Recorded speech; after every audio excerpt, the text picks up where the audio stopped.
It's the Nightmare Before Christmas episode. That it is. Yeah, it's the Nightmare Before Christmas. Do you watch that movie on Halloween or Christmas? I've honestly never watched The Nightmare Before Christmas. Well, Greed said the correct answer is both. Oh yeah, and also apparently Colt is a heathen. Am I? The heathen. You're in the minority. You see, Greed, the thing is that anything that's popular or mainstream, Kyle hates it. Well, no, I Just hate Tim Burton because he thinks he's so edgy and subversive. You are a hipster at the end of the day. We've had this conversation many times. This is not true. I love classic rock. I love pro football. What the fuck are you talking about? You listen to Motley Crue and you're 27 years old. You listen to ELO and you think it's the littest thing in the world. Well, actually, I mean, ELO's good, but it's not like my favorite thing in the world. So we're going into this. It's not even like normie. I listen to obscure music things. And the obscure music he talks about is Dark Side of the Moon. That's also not true.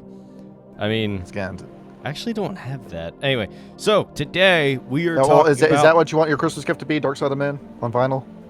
Yeah, that thing's lethally expensive. You do not need to send me that. Yeah. We're going through Orpheus.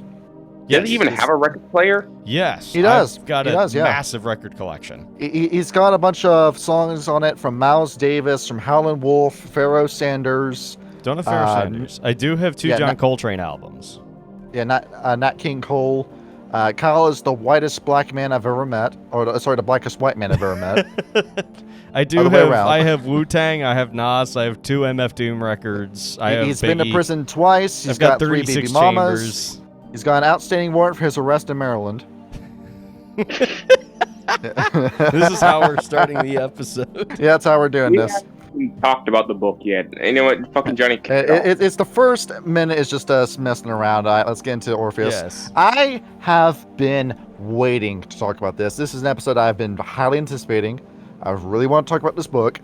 Orpheus was a book that was under my radar when I first got into World of Darkness. And nobody has talked about it. Even on YouTube, I found one other channel that was talking about Orpheus. And even then, they didn't really talk about Orpheus because they quickly lost interest in their own subject enemies, started talking about Geist, the Sin Eaters, instead. There is a lot of similarities between this and Geist. Geist, the Sin Eaters, got a lot of ideas from Orpheus. And a lot of ideas that probably should have been in Wraith the Oblivion's first run were in this book. It feels like what happened is that we've gone over multiple times in these episodes that Wraith the Oblivion was the beginning of the end for Werewolf. That was a disastrous game. They invested way too much money and time into it. None of the writing staff from the first edition, second edition was really on board with the idea of Orpheus. They got dragged off to Wraith. They got dragged off to write for Wraith. They quit because of Wraith. At least that's what I can tell from a lot of these writers' wiki pages where they all seemingly conveniently have a Wraith book as their last book that they wrote. And then you saw what happened from here. Wraith started sputtering where, we're going to throw out Changeling. Changeling doesn't work. We're going to throw out Kuei Jin. Kuei Jin doesn't work. Hunter. And then by that point, Hunter Reckoning doesn't work. You spend all this money on Hunter, and then it doesn't really go anywhere. You run out of money for Changeling, and then you do a limited run for Demon of Fallen Mummy, and then that's it. That's the end of the company. That's a wrap. But we do have one little game. You can tell there were some people there that had an idea as to how Wraith was supposed to be made, how Wraith was supposed to work. Now, I'm not going to tell you that Wraith is a bad game. Wraith of the Oblivion is a pretty good game. I'm running that game on Fridays as we speak. And I'm rather enjoying myself. Because Wraith is a game where it's not like Changeling where anything can happen, but there's a whole mystery to Wraith where it's a game that's more about self-discovery and character development, more so than Vampire the Masquerade. Vampire the Masquerade wants to talk about personal horror. No, that's Wraith. Yeah. That's Wraith. That is entirely Wraith. I'm having a great time with it. Like, depending on the kind of vampire game you're playing, it's either going to be, gothic film noir, or it's going to be, as the game puts it, gothic punk, but that's only if you're really playing the Anarchs. And even then with Wraith, the Spectres, those are the main antagonists of Wraith in your games, but even then, Greed can back me up on this, I don't think there's a single Wraith Arcanoid that deals direct damage. I think. There going from is memory. one, but let me just summarize it. Wraith games, unlike every other Splat, isn't really built for combat. It's meant for social. It's And very social. every specter you encounter deals poison damage to you, so to speak. Yeah, what specters are supposed to do, they're supposed to basically, in a sense, lower your humanity score, is equivalent to vampires.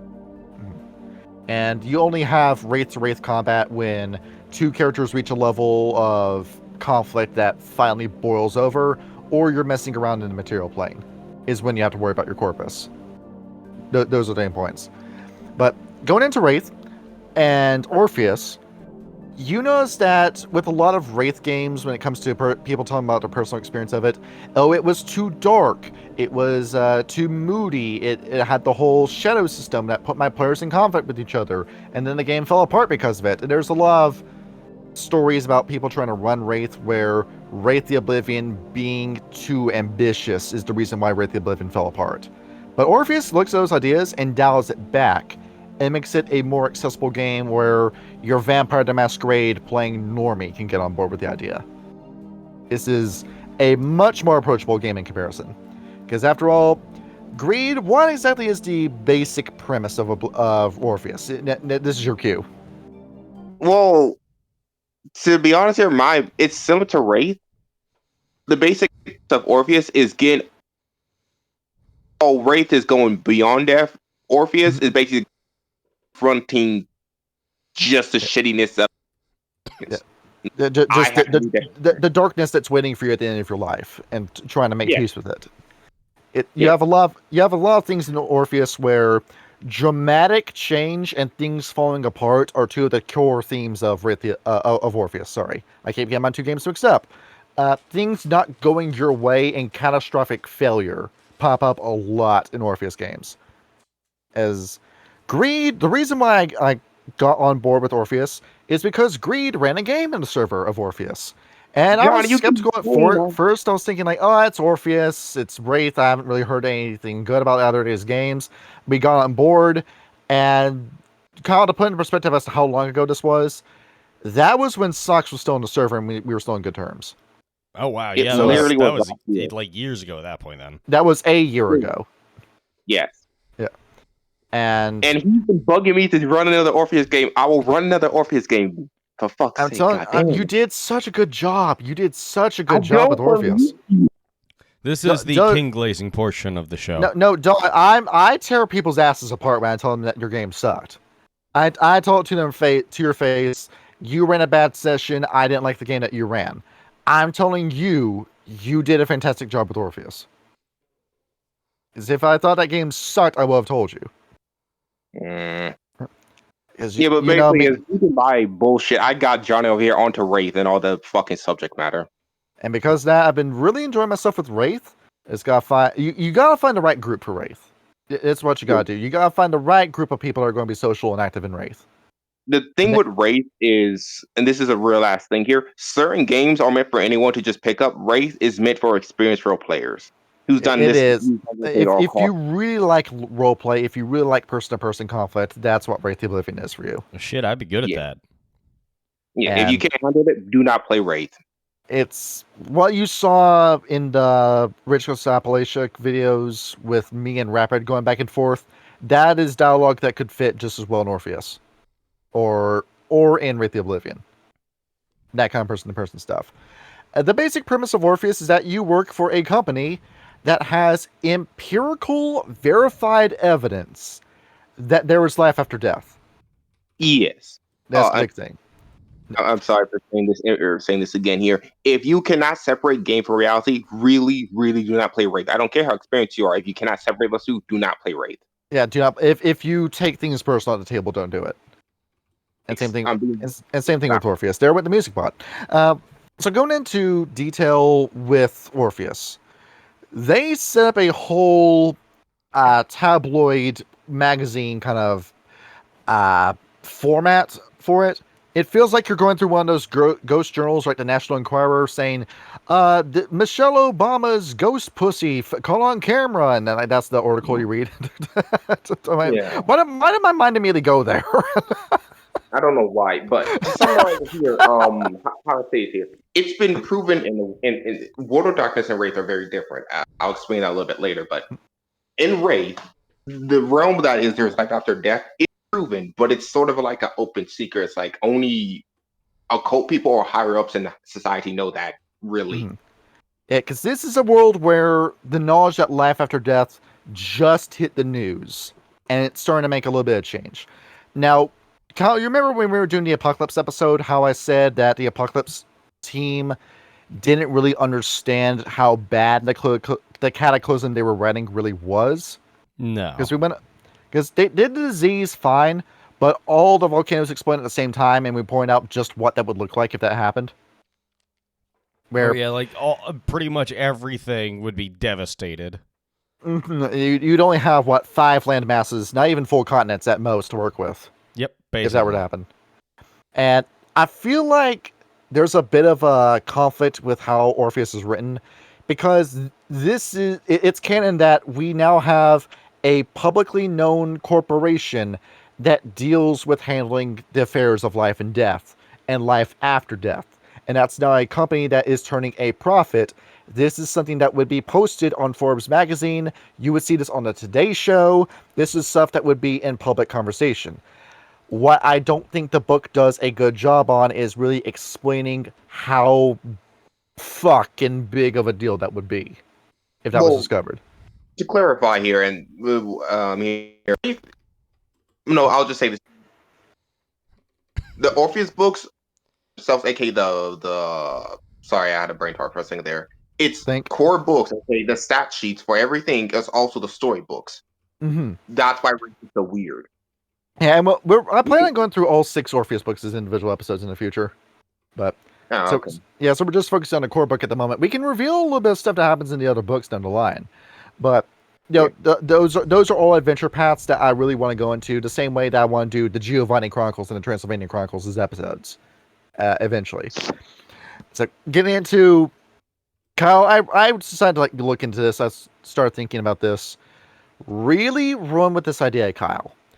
You wake up tomorrow, you check your phone, you see the news, and you see that there is proven empirical evidence that ghosts exist. What is it going to do to you? Huh. What do you think? I don't know. If at first, I probably wouldn't know until I experience it for myself. Like, I'd probably write it off as just like, more media distraction, because I'm that kind of conspiracy theorist. It's like, Kyle, we have proof that there is life after death in Orpheus. Oh. Yeah. Well, that's honestly, I'm not denying that. If there was, but like, I would actually... Go ahead. Sorry, go on. Oh.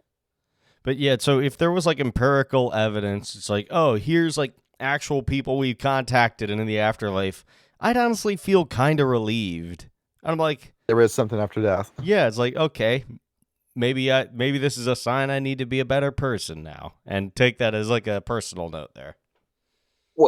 Well, to summarize here, to actually piggyback off Colt for a moment here, there's going to be, I don't know, like 5 years to like 10 years where people don't really get there is life after death, where you have a soul. That is a proven thing. The skeptics.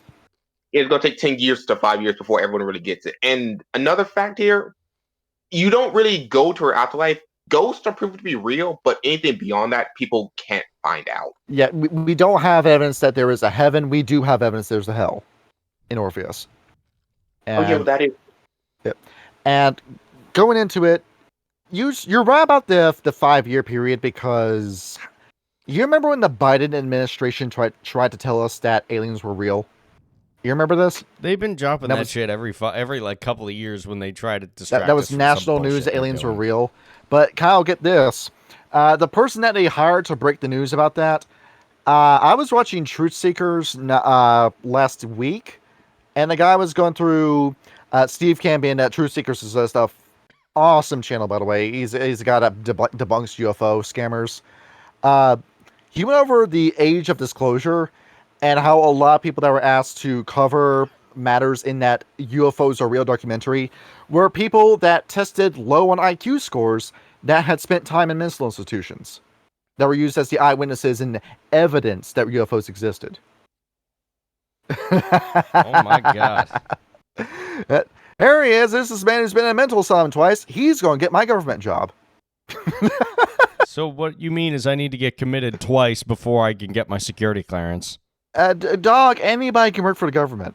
Anybody, apparently. I'd rather not realize the cold reality that our government's 50% retarded. I mean, that's the word. That's the word. But going into this, I looked over like what would be things that would happen if Orpheus, like if this is like my tips to you. If I had my own way with these books, if I could go in to the past, put some stuff in these books, this is what I would put in. You, the viewers at home, can take some of this with a grain of salt. Because after all, you can be completely loyal to a text, or you can take the extra dive that I'm just presenting. So what exactly would happen with religion in the world of Orpheus, you think? Well, if that is so here, there's two things are going to happen. One, you're going to get people that will deny it very hardly because I'm sorry here. I've seen plenty of atheists and non-atheist people when the evidence is straight in their face that no, that is incorrect. They will choose to say no. Still double down on it because denying the evidence in front of you is the only way you can hold on to your current worldview. And two, the religious people, two things are going to happen. They're going to have the most shit-eating grin in all of history, or they're going to be humble about it. That's the only two things going to happen with religious people. Because you're going to see Protestant Christianity come to a serious kind of compromise, unless you're groups like the Baptists who would out and out deny the existence of ghosts, even though the evidence is right in front of you. Catholics would use this as a means of saying that purgatory is real. Any faith that uses the Samsara model of the six realms would say, behold, it's the ghost realm, just as we explained, and there'll be no real shake-up when it comes to Hinduism or Buddhism. But you're going to expect every Judeo-Christian religion is going to get flipped once this is revealed, to a point where, how many times has the Catholic Church alone modified what was in the text just to maintain control? Every 5 years. Along with King James and just about every other monarch fucking with the text, slowly changing it and changing it. And now it's at the point where we can no longer tell who's a heretic because you fucked with the text so much. I mean, I would counter that there, Johnny. We do have the original text. It's just that many people don't actually read the original text. We do. It's and you're leading the people into hell by giving them these like mass printed bullshit text to read. Oh yeah. To clarify here for the audience here, in Orpheus there is no other splash or supernaturals. There is just the underworld. There's no vampires. They say that you could involve the Giovanni and you could involve Euthantos. They bring those two groups up by name, but they don't recommend it. They say just leave Orpheus alone for a minute. Just have it be its own individual game. Yeah, in the book. There is nothing else here. And another thing here, I don't know if we're going to go over this later, but there is no ghost that is older than 250 years for some magical. Oh yeah, we'll go into that. Second thing, what do you think is going on with the government? Are ghost rights going to be a thing? Are ghost people? Can somebody who died in America still vote? Well, I imagine they're going to try to bring in the ghost thing, but as we later get into this book, that despite the realization there is a ghost are real, they can't really interact in the ghost world reliably due to the only like a small percentage of ghosts are competent enough for that to be a real issue. Yeah, and the sheer amount of dangerous things that exist in that realm. You're going to have a lot of different ghost agencies, like the Postmortem Affairs Bureaus, for example, have made up that name. They're going to have to like regulate ghost contact, say about managing ghosts, all this other shit, and along with economics. You know how usually when you die, your debt goes away? Well, that's no longer going to be the case in Orpheus, now is it? Yeah, they're going to try it. That's true.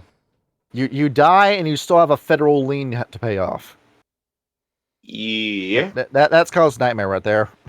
Honestly, yes, that would literally make me start a fucking ghost anarcho revolution. It'd be pretty fucking sick. Like ghost communism. Not ghost communism, ghost anarchy. That'd be sick.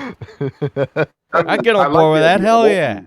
I like the idea of trying to apply laws to ghosts, but because ghosts have this ability called supernatural powers, and you can't use guns on them. You get a ghost to hire a lawyer. This man killed me. I'd like to sue him.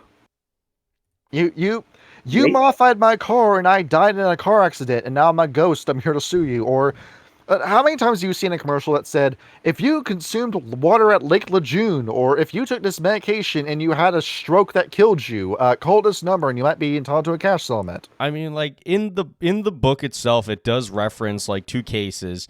One of which where, the ghost of a girl who was murdered in Santa Fe, went to her parents, started haunting them. They called in Orpheus Group. Orpheus Group came in, spoke to their daughter. She brought them to the body, or to the point where she was killed, told them everything they needed to know, and then they arrested the guy. He was charged and jailed. Yes. And then there was another one where, conversely, law enforcement acted directly against Orpheus Group, where, a guy was falsely accused of, assaulting or, sexually assaulting and murdering a woman, to which he was innocent, as the woman of the ghost had come and, informed the police or informed Orpheus Group of who really did it. But, the local Texas Police Department, refused to acquit, and they're still fighting As that Texas legal does. battle. Yeah. I simultaneously love and hate the state of Texas. When it comes to studies, like afterlife studies are going to be a thing, or existential physics, you're going to have spectrology, thanatodynamics, metaphysical topography are going to become fields of science. We're going to have people go into. Despite the goodness that this may bring here, only a select few people can reliably fuck with ghosts. Mm-hmm. And after all, you have to be involved in either Orpheus or 2 other companies we'll get to later down the line. Yeah, from how it's presented in the book, you either have to have basically a gift or have a lot of money. So, despite how great this will be, it'll be only useful to only a select few of society. And after all, like, say people that have social obligations that die as ghosts.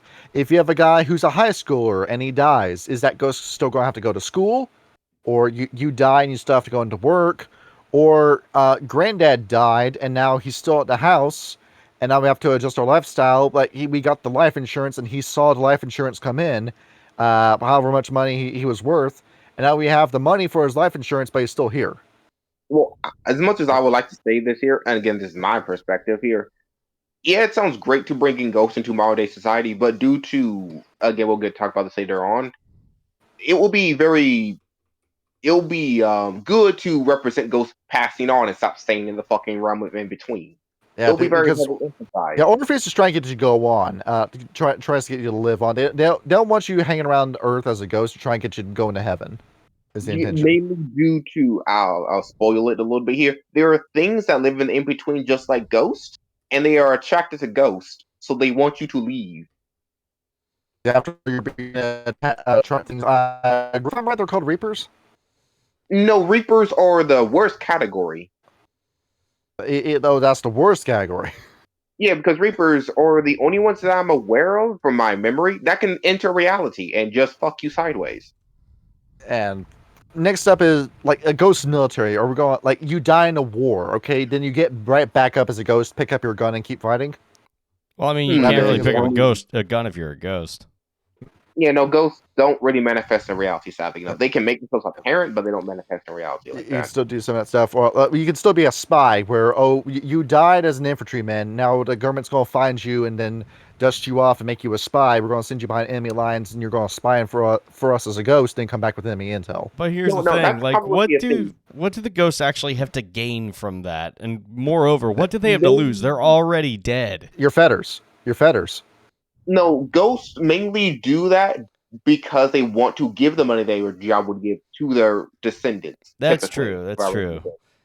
There's usually a whole apprehension of moving on to, because you died a second time. Okay, you're now in an afterlife, but you still don't know what happens to you after a ghost, quote unquote, dies, or when that light appears to you. Oh, you go to the Soul Forge. The book, in the book it makes it very clear you go to some type of afterlife, because it says this here on multiple occasions when you had ghosts pass on. Sometimes they went to a place that sounded fiery, and some place they went to a place that sounded heavenly.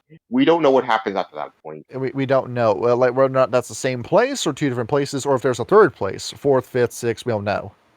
Yeah, we just know for a fact that there is a burning sensation where apparently bad people go, and there's a good sensation where apparently good people go. You know that much. Yeah, here's a fun idea. If culture and media got influenced by ghost, and we had the ghost influencer, or this actor died in 1920s and he's still here making movies. That We is an can I'd idea. rather have that than AI. Let's be real.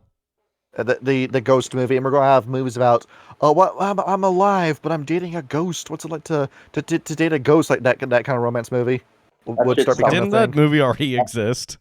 I think so, by multiple names. Yeah, I won't lie. That sounds corny as fuck. We can cast living people to play as ghosts, and we can cast ghosts to play as living people now. That sounds weird. Amazing. And along with that, like I think I've like touched over personal lives already, but then again, how would you think humanity is going to react as a whole when they find out that not only are ghosts real, but sometimes the ghost can turn evil and become a specter, and Yeah, let's get that's on going to start some paranoia. yeah, like I guess we're gonna jump into them one here. Let's bring in the bad part of the afterlife. Well, the in between, the specters, which is An idea that how stayed the from Wraith that's still here.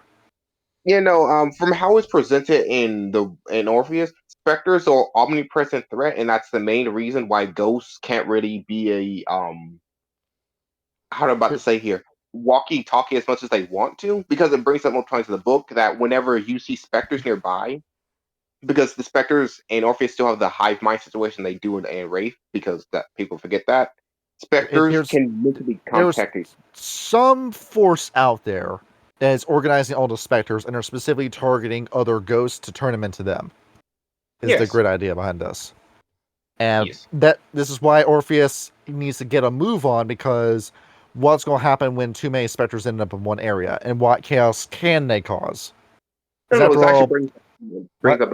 They start to affect reality because apparently they want to break reality and enter reality. I mean, the living world. and you've got two different groups doing this, where uh, the first one that I can get into, shall we talk about Grandmother first, who's the main villain of Orpheus? That Sure, would let's be bring in interesting. grandmother. So there is like being that I call grandmother or grandma that you'll hear some specters talk about, and nobody really knows who she is because nobody's lived to tell the tale of encountering who grandma is supposed to be. As it turns out, you're saying the name wrong. It's Grand space MAW. Grandma is That the real name. sounds oddly similar to a one that lives in the Trinity nuclear bomb site in New Mexico. And it's this. She is apparently just the force of death incarnate, where very similar to Consumption Worm, you come into contact with whatever she's supposed to be, you cease to exist. Yeah, Simple. this is literally basically the Grim Reaper in a sense. It's the force of death made personified. That's just coming after you, and it seems that Orpheus revealing to the public that Ghost exists has caught her attention and is now summoning her to material plane. Yeah, that's the big meta plot behind Spectre. We're trying to find some way or somehow to make a permanent doorway into reality of the And living. this is what I mean with horror in the series, because Wraith the Oblivion, the specters could deal very little damage to you directly, is what that point was. And when a specter came up, it was bad, but it wasn't the end of the world. The Neverborn showing up, that was a monster I would chase after you, and that was something I had to get away from as soon as possible, but there was a chase element to it. But if you had crazy powers like Outrage, Flux, or Intimation, you could handle that fight by yourself just fine, and there was nothing to really worry about. It wasn't until you got to the ridiculous world-ending threats like Garul, but even then, your DMPCs would handle that fight for you. So usually the horror with Wraith was more about you losing yourself to nihilism, and that was what the horror of Wraith was supposed to be. But now, that horror that was in Orpheus, that horror's now been in Orpheus. The ghost is scary in Orpheus now. You now have a tangible threat coming after you, because we've lost the corpus meter, and now we're back to having 7 levels of health. As a human and as a ghost, depending on what you want to play as. And when a specter comes after you, it's a big fucking deal because there's usually more than one coming after you.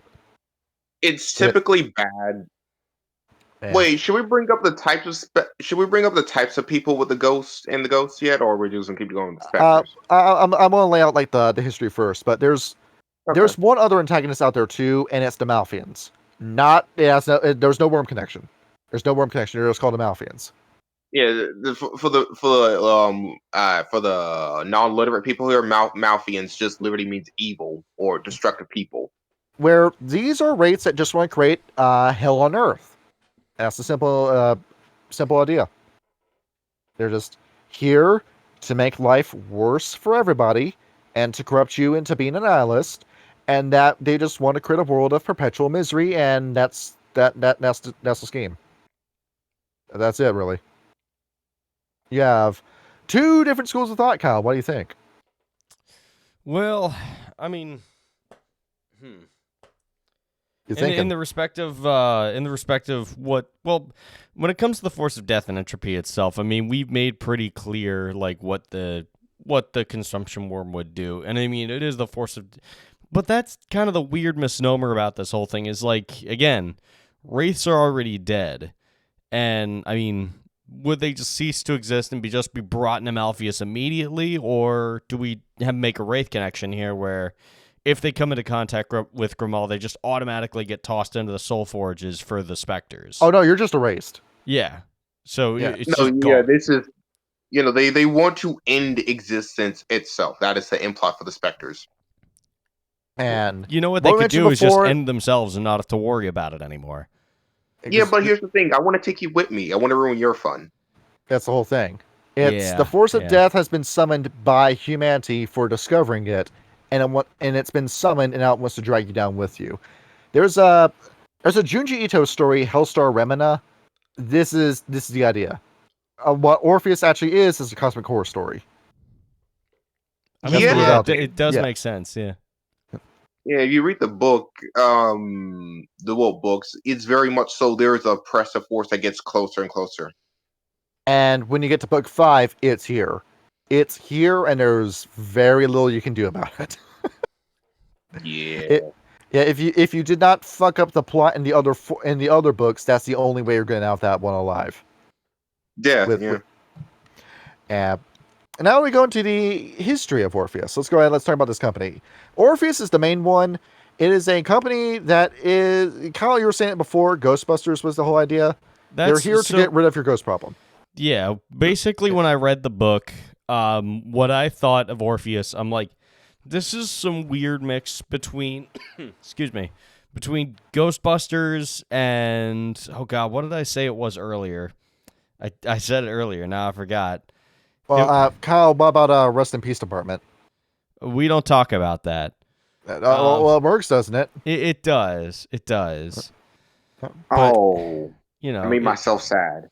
Yeah, think about RIPD. Yeah. No, I just remembered that 5th edition put Orpheus in their shit. Oh. But the main question that I had, I think going into this, I'm like, are you trying to help the ghosts? Are you playing as the ghosts? I mean, what is the actual goal here in Orpheus? The goal is that it's, Kyle, in all honesty, smiling friends is the goal. You don't actually mean that. I mean, like, I mean, we saved Mr. Boss from a demon that married him. Come on, Charlie, we're going to help people pass on. Orpheus, the organization. But isn't that the point of Wraith?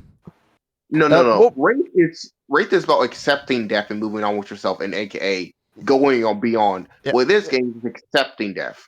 Yeah, Wraith, you have to solve your own problem. You have to look after your specters and find out what's tethering you to the material plane, cutting the cords that bind you so you can finally move on. Orpheus, you do the currency for them. Yeah. Is the premise. Orpheus is you, well, most of the time you're probably living. You are saying, okay, I had this death thing. Now I have to face death constantly.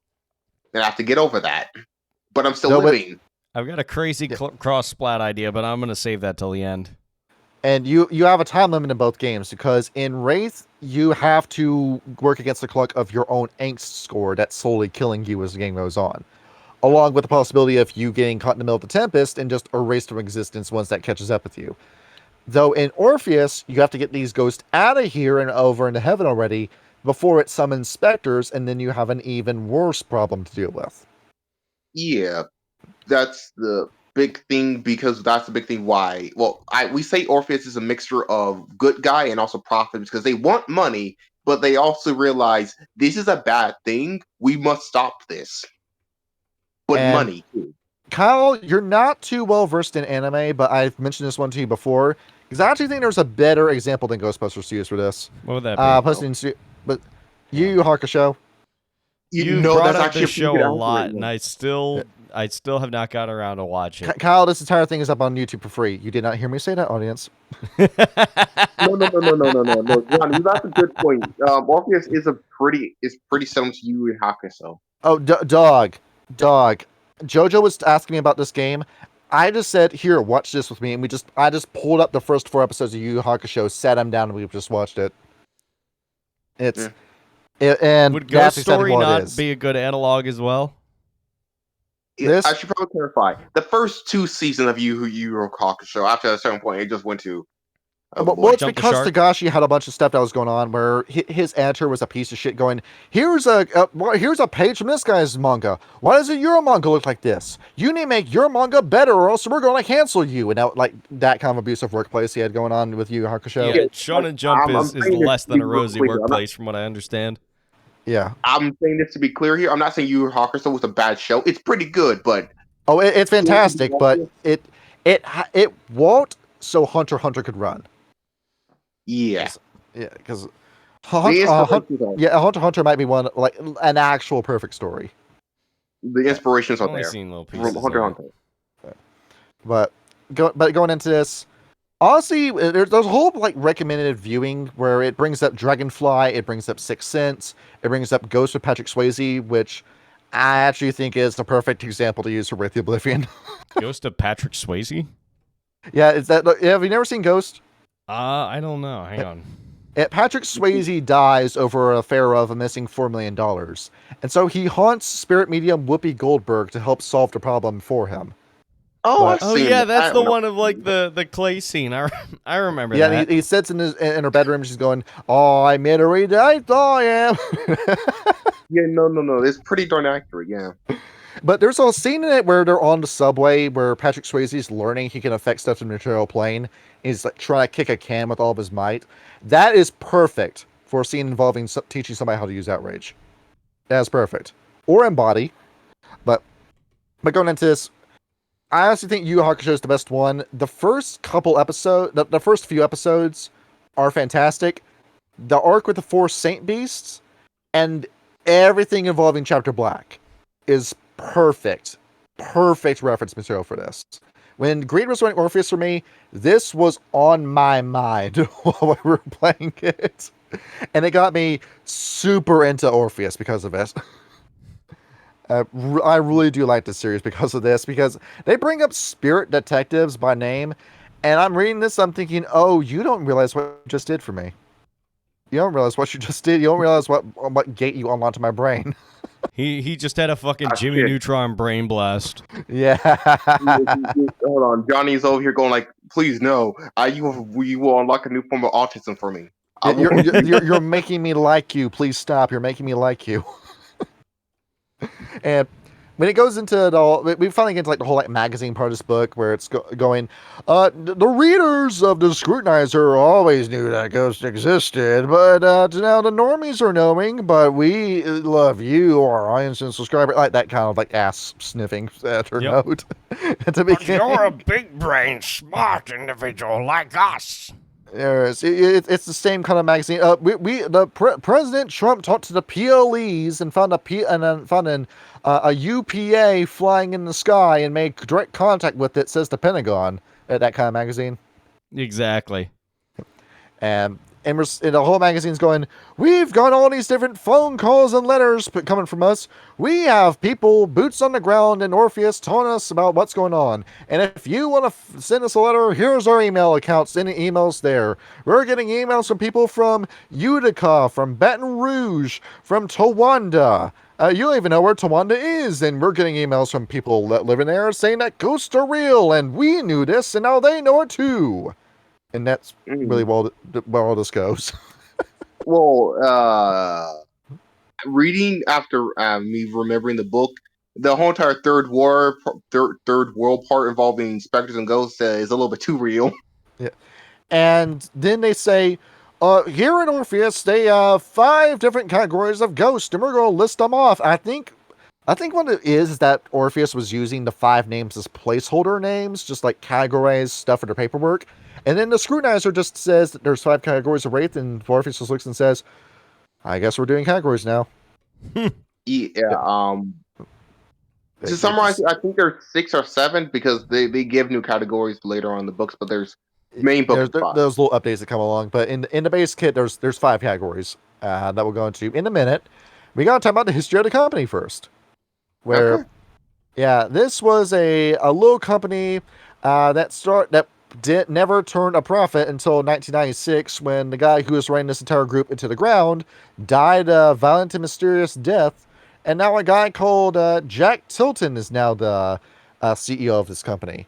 And I read that and I thought, Kyle, Jack Tilton. That name did sound familiar. No, Kyle, why does it sound familiar? I don't know, but I do know that one of the other characters... Maybe it's because it's the same last name as this guy who's in the video I've uploaded in the studio notes. Hang on. Let's see here. Yeah. Hey, give that a click. Wait. Can I play this? Click it. Fresh bread, fresh cooked bread. I can smell that bread right now. Hallelujah, I can smell. Why? He did it. He did this to himself. He didn't have to make these faces, but he did. Oh my god. By the way, that is one of our favorite con men, Robert Tilton. That's where I recognize that name. Who I think he made like $80 million back in the 80s off of being an evangelist. And it would say, can't you just send, Robert, can I just send in $25? No, but it's got to be $1,000 you got to send me. You got to make $1,000 vow. You see, I like 1,000 because if I got $1,000, that's how I know I got you. That kind of shit. And he just, and of course, and he's still doing this, by the way, Kyle. How is alive? Yeah, he's still alive, and now he's got a YouTube channel where he does this. Much to artist. Nah, you gotta send me a link to that shit, Johnny. I'll send you a link to it. I'll send it to you as we speak. Let's go. Oh my dear God, no. But yeah, Robert Tilton is Jack Tilton is very similar to our friend Robert Tilton. See, there it is. Or is it con artist? There is. By the way, we have more subscribers than Robert Tilton. He has 631 subscribers. Johnny, please. Yes. Well, that's because we know he's a fraud. Yeah, going ahead. Yeah, there's this YouTube channel in the studio notes. Johnny, you really gotta stop bringing that up. There it is. We got more views than Robert Tilton. That's how I know we're successful. And so it goes into what Orpheus looks like in the modern day before it really gets into the past, where it says we here at Orpheus are finally generating profit, and we've got the public opinion is being swayed, and we're getting all these different investors now. The very early internet is a buzz. You remember MySpace and Craigslist? They're talking about ghosts, and that's how you know this shit's real. And we've got all these different departments now. We've got a public relationships department. We've got an engineering department, a research and development department.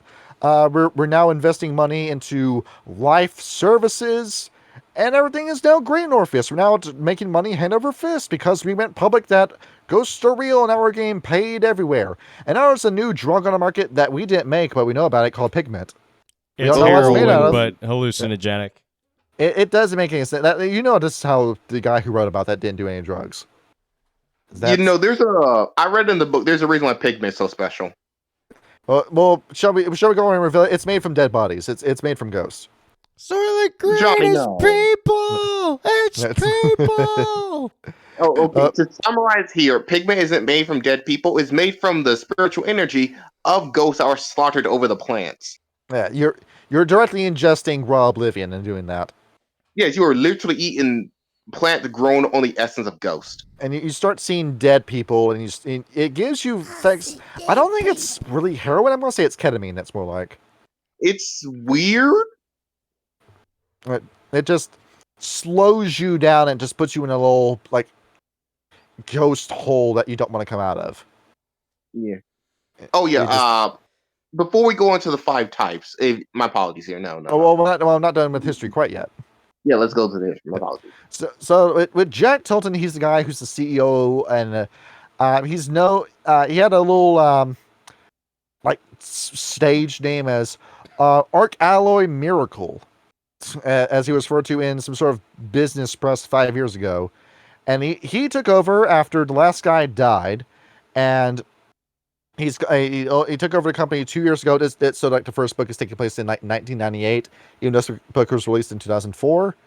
And he's over here. He's leading you into a bright new future where it seems that all he really cares about is money, and all he's doing is making money. He's this charismatic and enigmatic kind of guy. Basically, Mark Zuckerberg, if he dealt with ghosts, is who he is. So that scumbag, gives you a good idea. Yeah, basically, Mark Zuckerberg, but if you exclude all his lizard energy. Exclude all the lizard energy, and is there some specter energy going on with Jack Tilton? Wouldn't surprise me. I don't know. Is he like some sort of like Disney movie twist villain, maybe? But he took the job after Bob Jackson suddenly died a violent death of a very terrible heart attack and just dropped dead, and nobody saved him.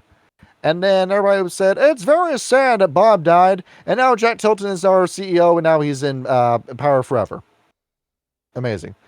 And Bob Jackson was a guy who was very eccentric, so to speak, but you know what? He wasn't really turning a profit. Oh, sorry, I got mixed up a little bit. George Oliver was the guy who took over next. And then Jack Tilton came in and just swept a role right out from underneath George Oliver. And now Jack Tilton's here, and does George Oliver pop up in the story again, Green? I don't think so. No, I don't remember seeing him again. No. And ever since then, these guys have been making money hand over fist, and really that's all there is to Orpheus, so to speak. In the beginning. Well, yeah. This is still be in the beginning, it was started in 1986 by Bob Jackson and Anne Del Greco, who were two people that insist that ghosts were real. And how have you seen Danny Phantom? Yeah, I'm asking you this question. Yes. Danny, I won't lie here. Despite the cartoonish energy, Danny Phantom is another good portrayal of Orpheus. Yeah, they're basically like Danny's parents in Danny Phantom, and they're saying like we know it's real, and then was it Jackson and Del Greco froze themselves solid and then astral projected, and then that's how they proved that there was life after death. Incredible. Yeah, putting themselves in a semi-state of death. See. And they got Jane Kennedy, and Jane Kennedy was their first smiling friend. She was the first agent to go and test this out. And they froze her solid too, and she came back. She told them about all these different adventures she found. And then that's when they started going into cryogenics, where it was a whole financial group about freezing people solid. You know, that's a buddy market that people want to do. And then Jane Kennedy wrote a book called The Other Side, where she started talking about her experiences with being frozen solid. And then they started an actual financial group in 1994. That didn't really go anywhere until Bob died. George got replaced. And then Jack Tilton is now leading this company into the future. And that's it for the history section. This book doesn't really focus much on the history, because we have an entire history to discover as the game is going on. They don't want to reveal too much on top of the table. Because after all, you said, agree, like every wraith that's younger than 500 years, I think you said, is still around, but everyone older than that's gone. Yeah, like something, I forget exactly here, or forget if they explain it here, but something after a certain point ate all the wraiths, and they're just gone.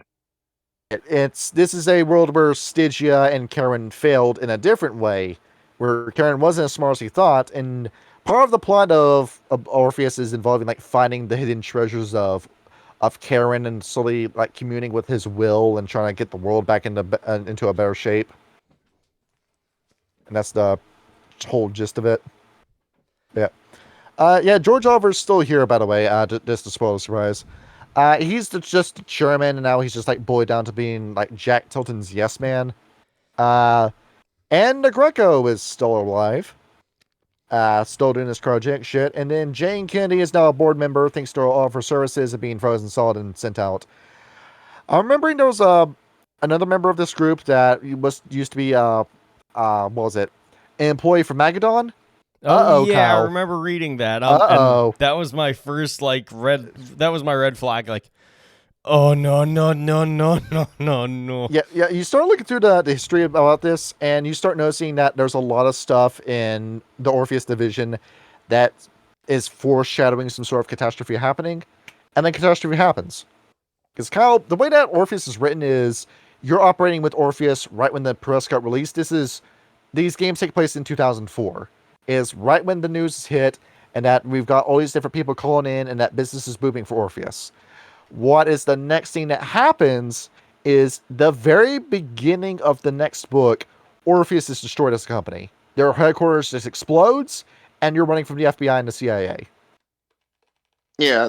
Well, you still have things, but Orpheus as a company or organization is gone. So, and you see the foreshadowing of that happening in this book. Well, yeah, definitely. With little bad omens like that. There are two other companies that get brought up. You don't play as them. They're like secondary antagonists. The first one is Terrell and Squibb, a pharmaceutical company that sells pigment. Ew, yeah. There's a downside to using pigment, but yeah.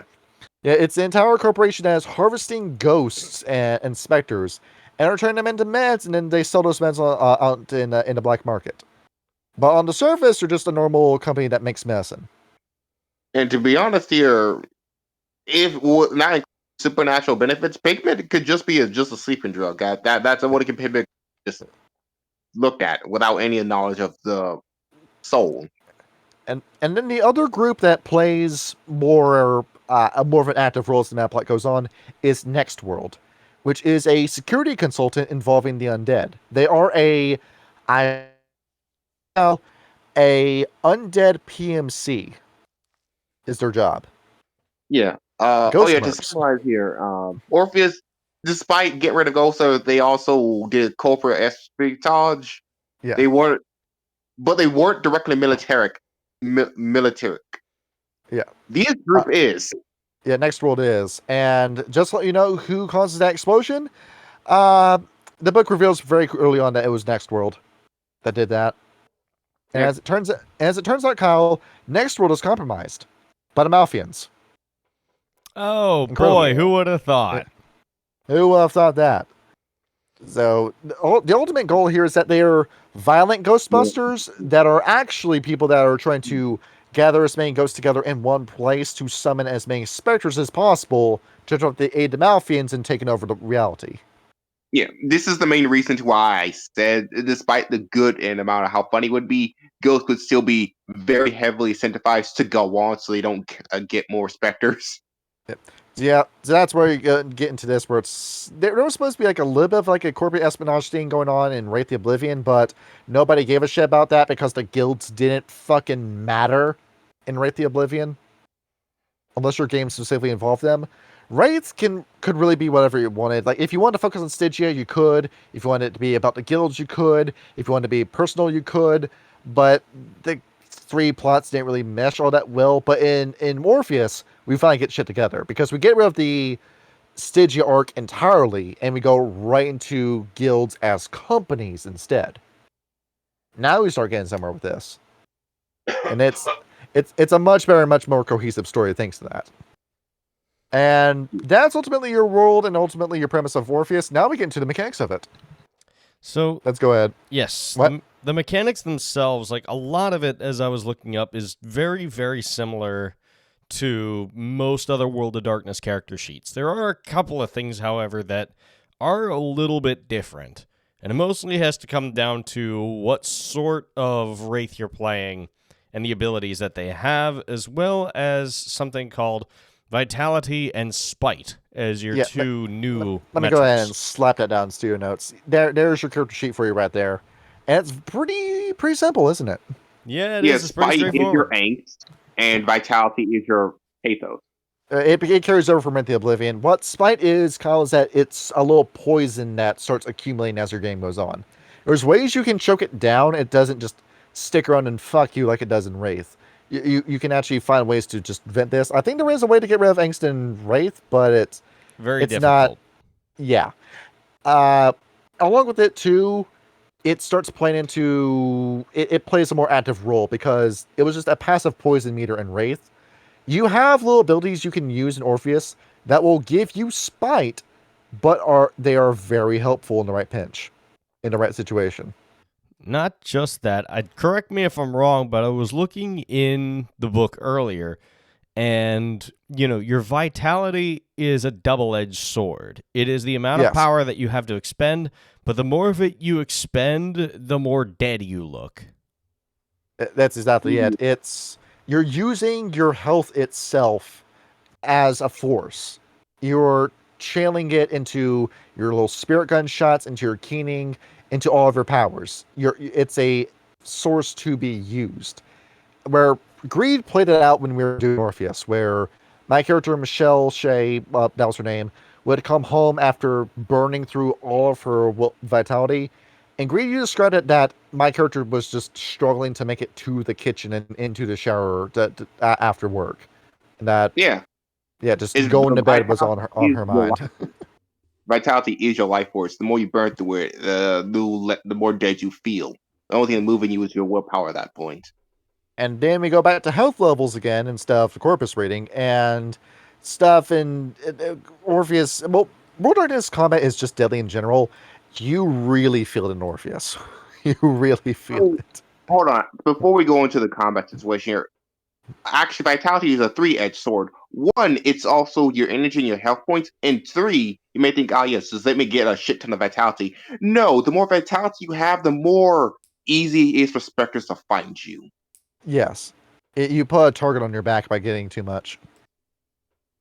It may seem good, but no.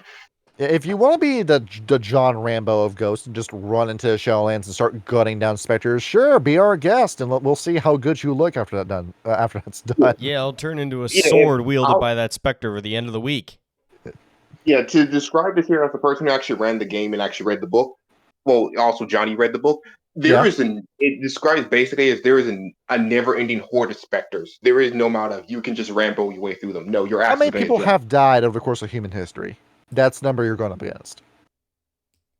Exactly. It's a number that's so large you can't probably count it. Yeah, but my apologies here about the interrupting about the vitality thing. You were saying?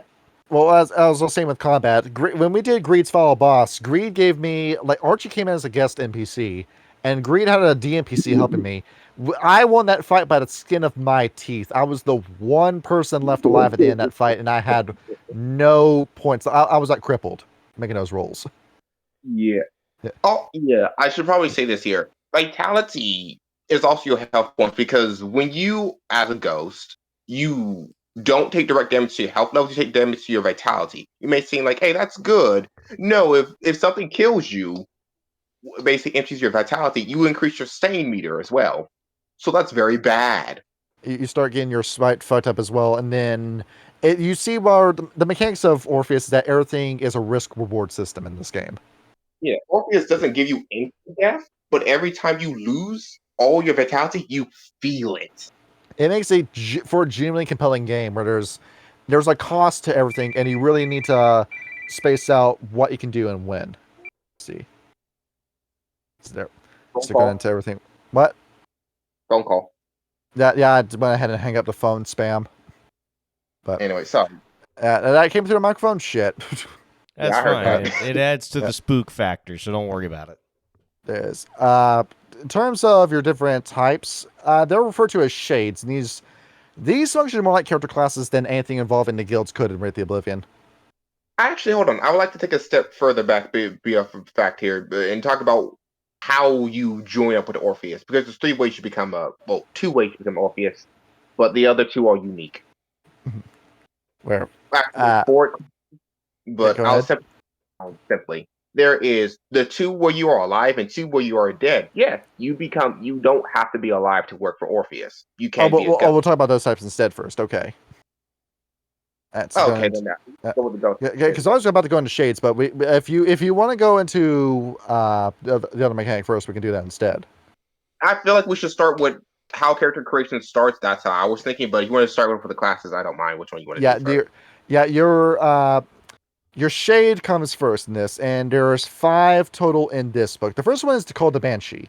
And why this is important, by the way, is that this decides what powers you start with at the beginning of the game. I do believe they're referred to as horrors in this game.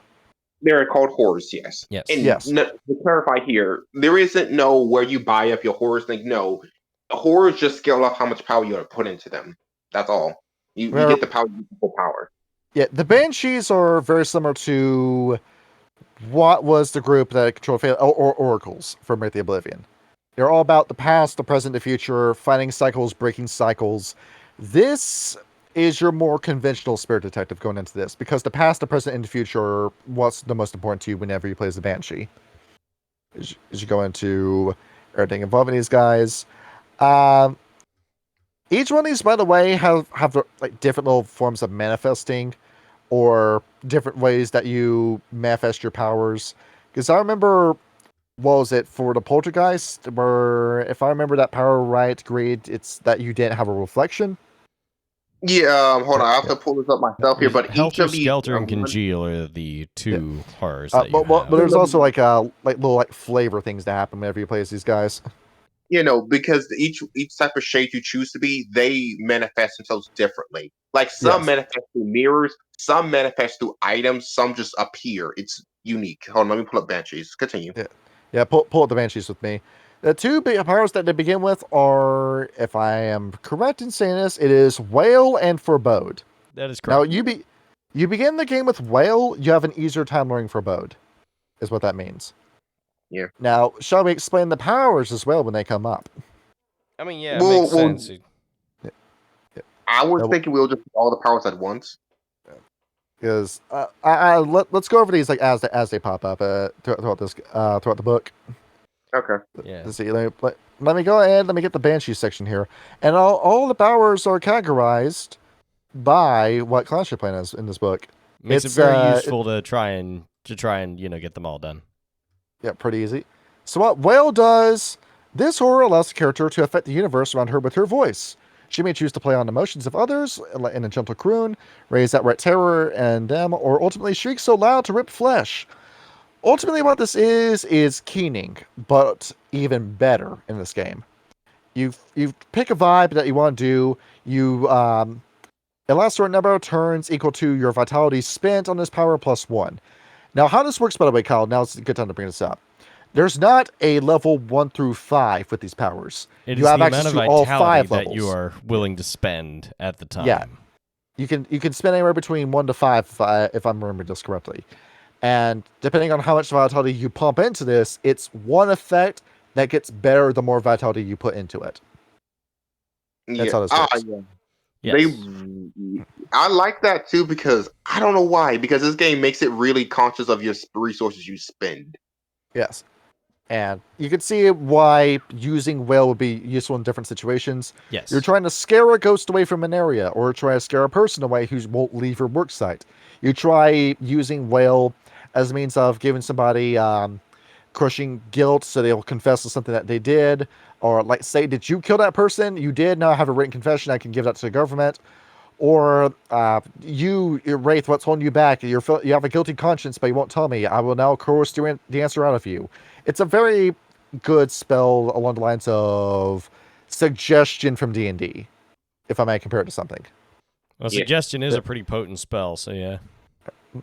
When yes, and that's just the level 1 to 2 effects of Wail. When you start going to, I'm looking into this, 3 points, you may start using this to wound people. You start screaming so loud you bust eardrums and rip flesh. You become a siren from Killing Floor. And when you reach level 4, you're now using your voice to blow a wall down with the sound of your voice. Yeah. Fun. That's pretty freaking awesome. Yeah, you see, it really is just keening, but better in every way. Very much so. As for different powers, next one is Forebode that you get as a Wraith. As a Banshee. Stories hold that ghosts see and know things that the living cannot. A ghost or projected soul has already stepped outside the normal frame of life and death, and he has greater understanding of the events that lie before and after her current place in the flow of time. She calls on the universe for answers, and such is the power of her voice that the universe must respond. It's fatalism, but better. A lot of the powers I'm noticing are just this power, but better. Carryovers from Wraith, because very much so. Some powers in Wraith are kind of useless. Like, when are you ever going to use some of the abilities in Argos besides beyond level 1 and 2? Excellent question. Let's be real. And along with this, it says too about how much vitality you pump in, where if you do this with no vitality, it just works within an hour. But levels 1, 2, 3, 4, 5, you start going days, weeks, months, years, and then decades, respectively. Oh yeah, I also dropped some images if you don't have them on your screen for just Banshee. Let me see. So you think you agreed? You forgot to crop these. I know I did. Yeah. Yes. And then just zoom in on those, by the way, Kyle. Zoom in on that woman's face. Yeah, hang on. Let me. Yeah. Control plus is the key you're looking for. No, I've got it. You can also control scroll wheel, so I'll put one here. But to bring up another thing here, since I pulled up those right here, each of these, like I said before, manifest differently because I'll say this here. It's very cool. For example, here, if you don't want to spend any vitality points, Banshees.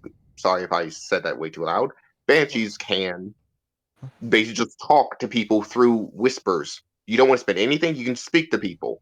If you spend another point, you appear as a translucent ethereal entity, and if you spend 2 points, well, the first one was 1, no, second one was 1, this one here is 2, you appear as you do yourself, but you appear like a floaty thing, aka the Banshee on the hill that's hovering in the air.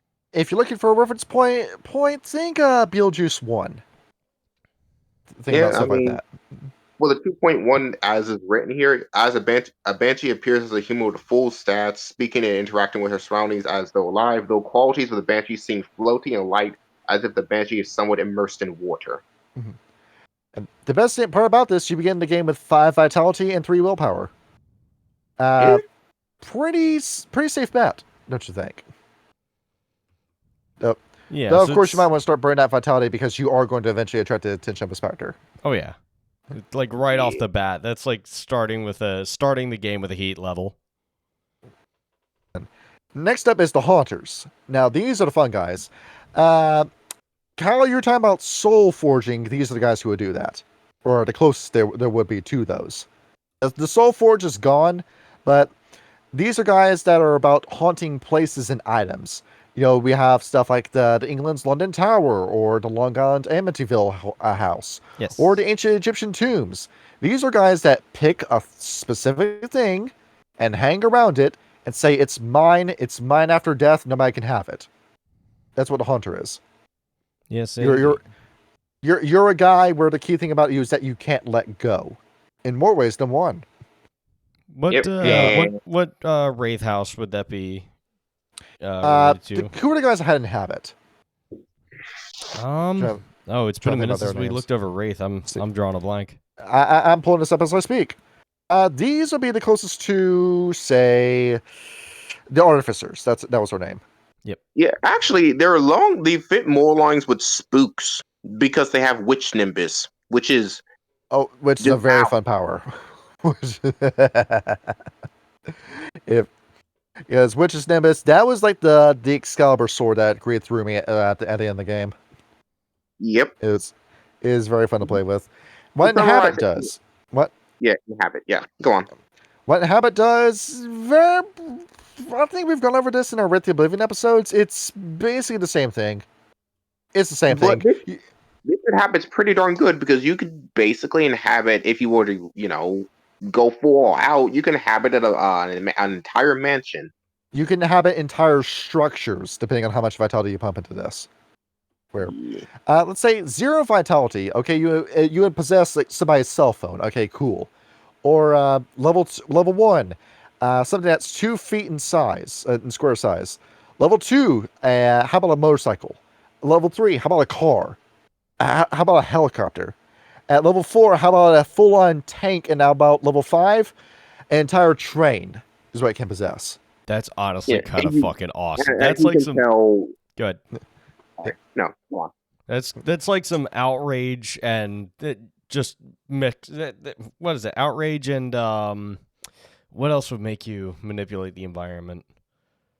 I don't know. Embody. Yeah, it's outrage and embody pandemonium. mixed together. It's incredible.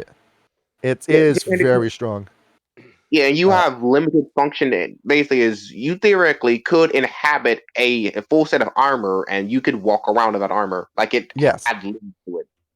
And Kyle, have you seen Monster House? I know you have. I have, and honestly, that movie scared the shit out of me as a kid. But It was you a can do good- that now. Oh shit! Oh, that sounds so cool. That would You be can cool. do that. You can do battle with the specters as a house. Incredible. All the would stuff be that you insane. didn't know you want to do. No, No, I'm that'd be sorry, like let a me say great this end too. game. It's like I have the vitality. There's like a billion of them coming at us. I've got this giant mansion that I'm bound to. Well, guys, cover me. I'm gonna do whatever I can. Yes, I know how this works. I've seen Beauty and the Beast.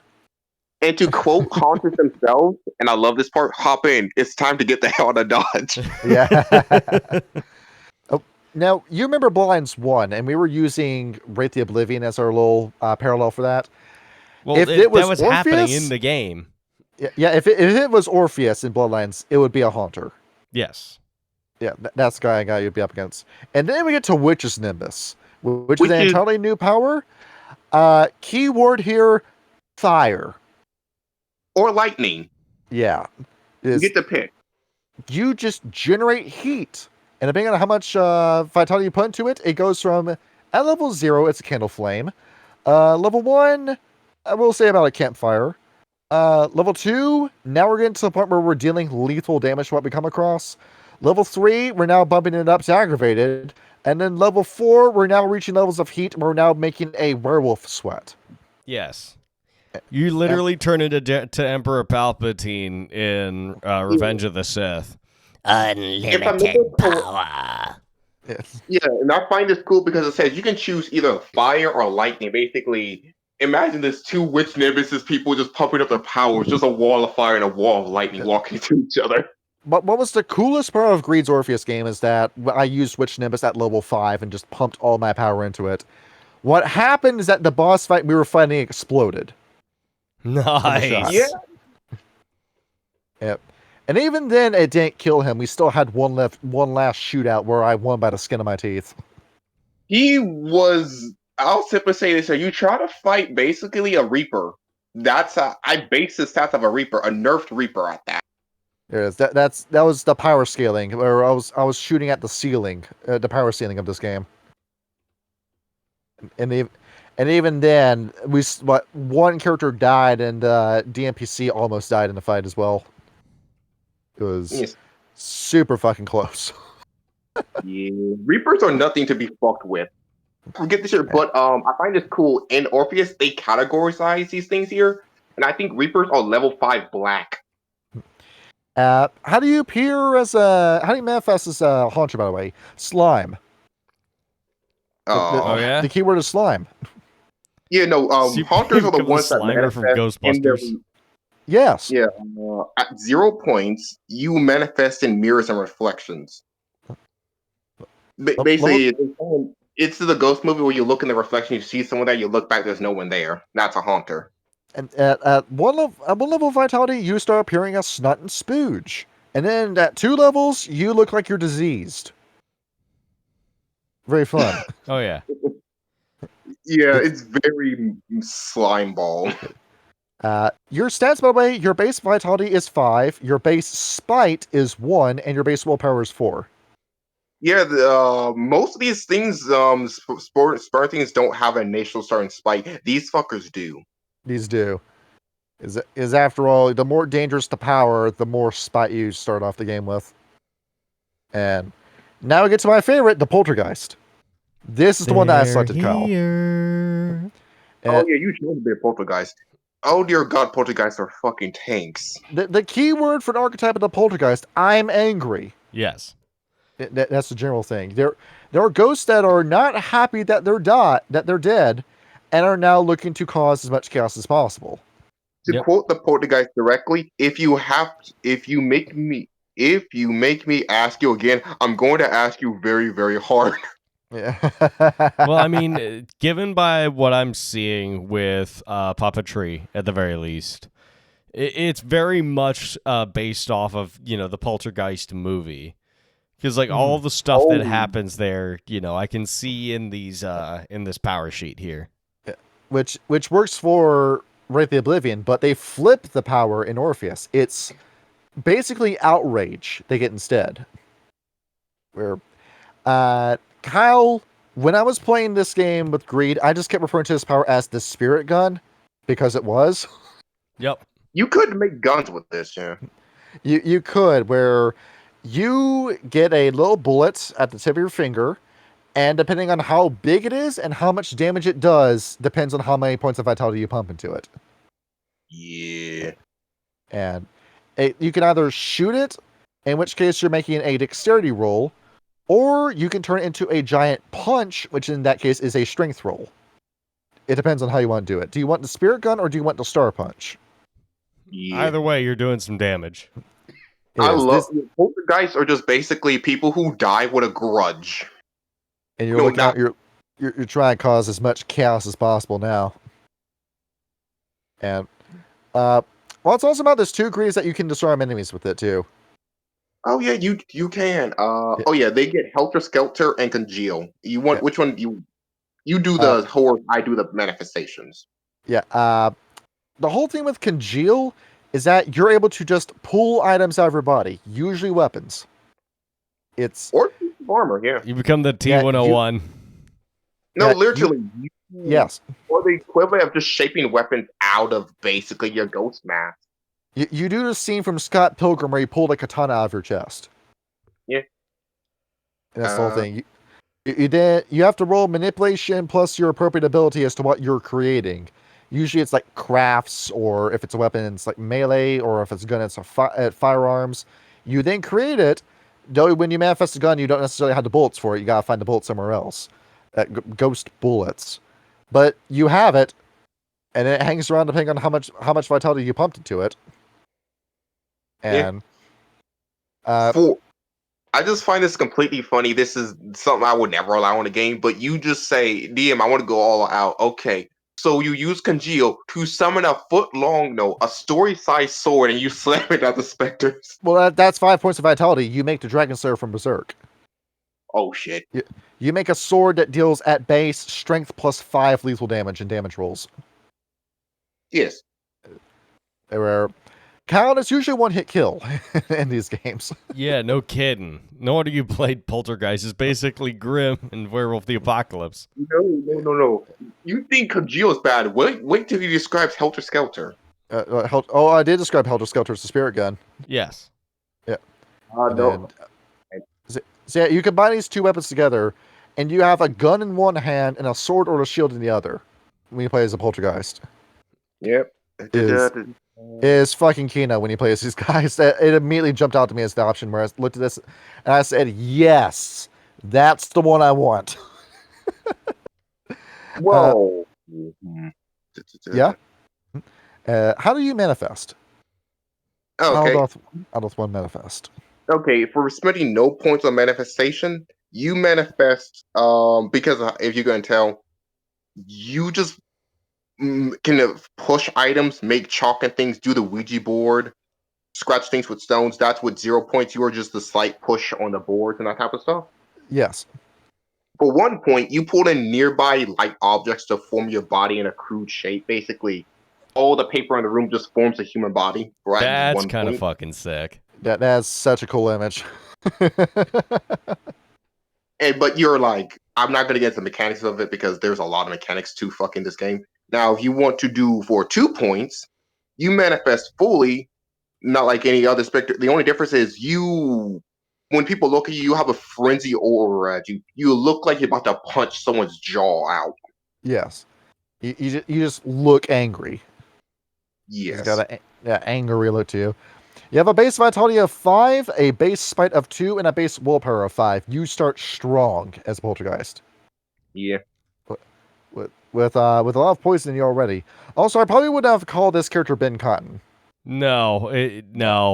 I was looking at that. I'm like, there it is. There it is, White Wolf. Good job. Did the artist and writer negotiate with this one? Probably Were they not. talking on this one? Probably not. No. Probably not. No. To pull back a little bit on Helter Skelter, I know it's basically like Spirit Gun, but it's basically ghost telekinesis where you just see them throw cards at each other. Is what Helter Skelter is. It is very fun to use that power. Very fun. That was my go-to when we played Orpheus. That was the power I went to anytime a Spectre popped up. It's very useful. Next up is the Skin Rider. Well, control freaks. That's what you boil down to, just being a control freak. You feel like you are in a state of vulnerability as a Skin Rider. So you need to go around and you need to assert control over as much stuff as you can. These are dark triad manipulative bastards at the end of the day. And you might not even notice that you're doing it. But absolute helplessness causes absolute corruption. And that's what happens with the Skin Riders. There's a reason why their icon is a net. Pretty easy to explain. As for what they're known for, these are the guys who know puppetry, Kyle. Yes. Which functions the exact same way you thought it would.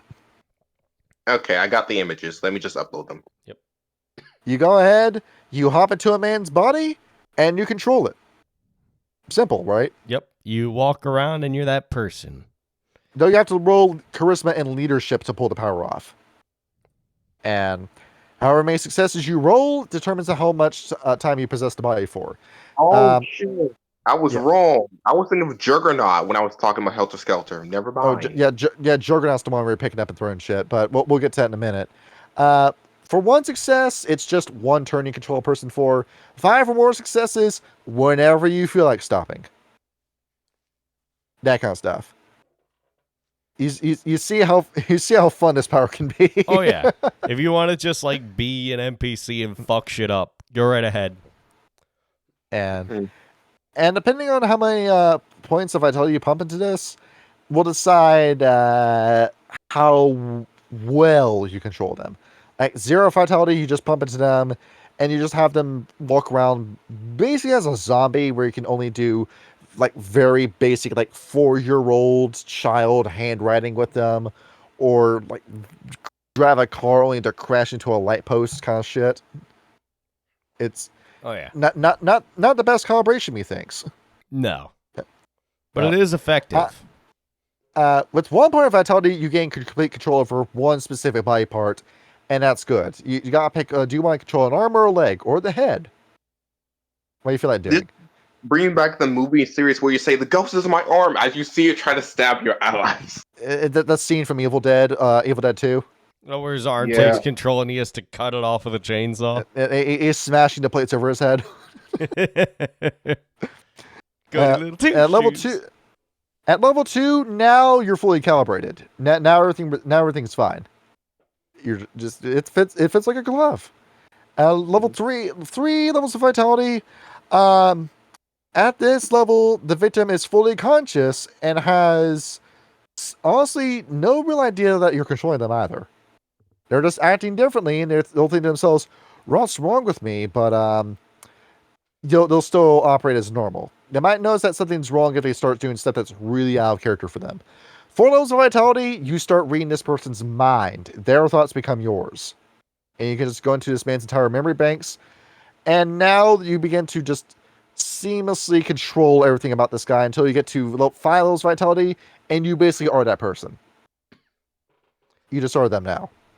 You just vicissitude envelop them, and there you are. Just a venom symbiote. The ultimate... The dream of Zamichi, let me peel back your skin and crawl inside of it. I'm going to cut off his face and wear it as my face. Yes. If you could not tell at number 5, it's basically that fucking gag from Kung Fu Hustle. Yeah.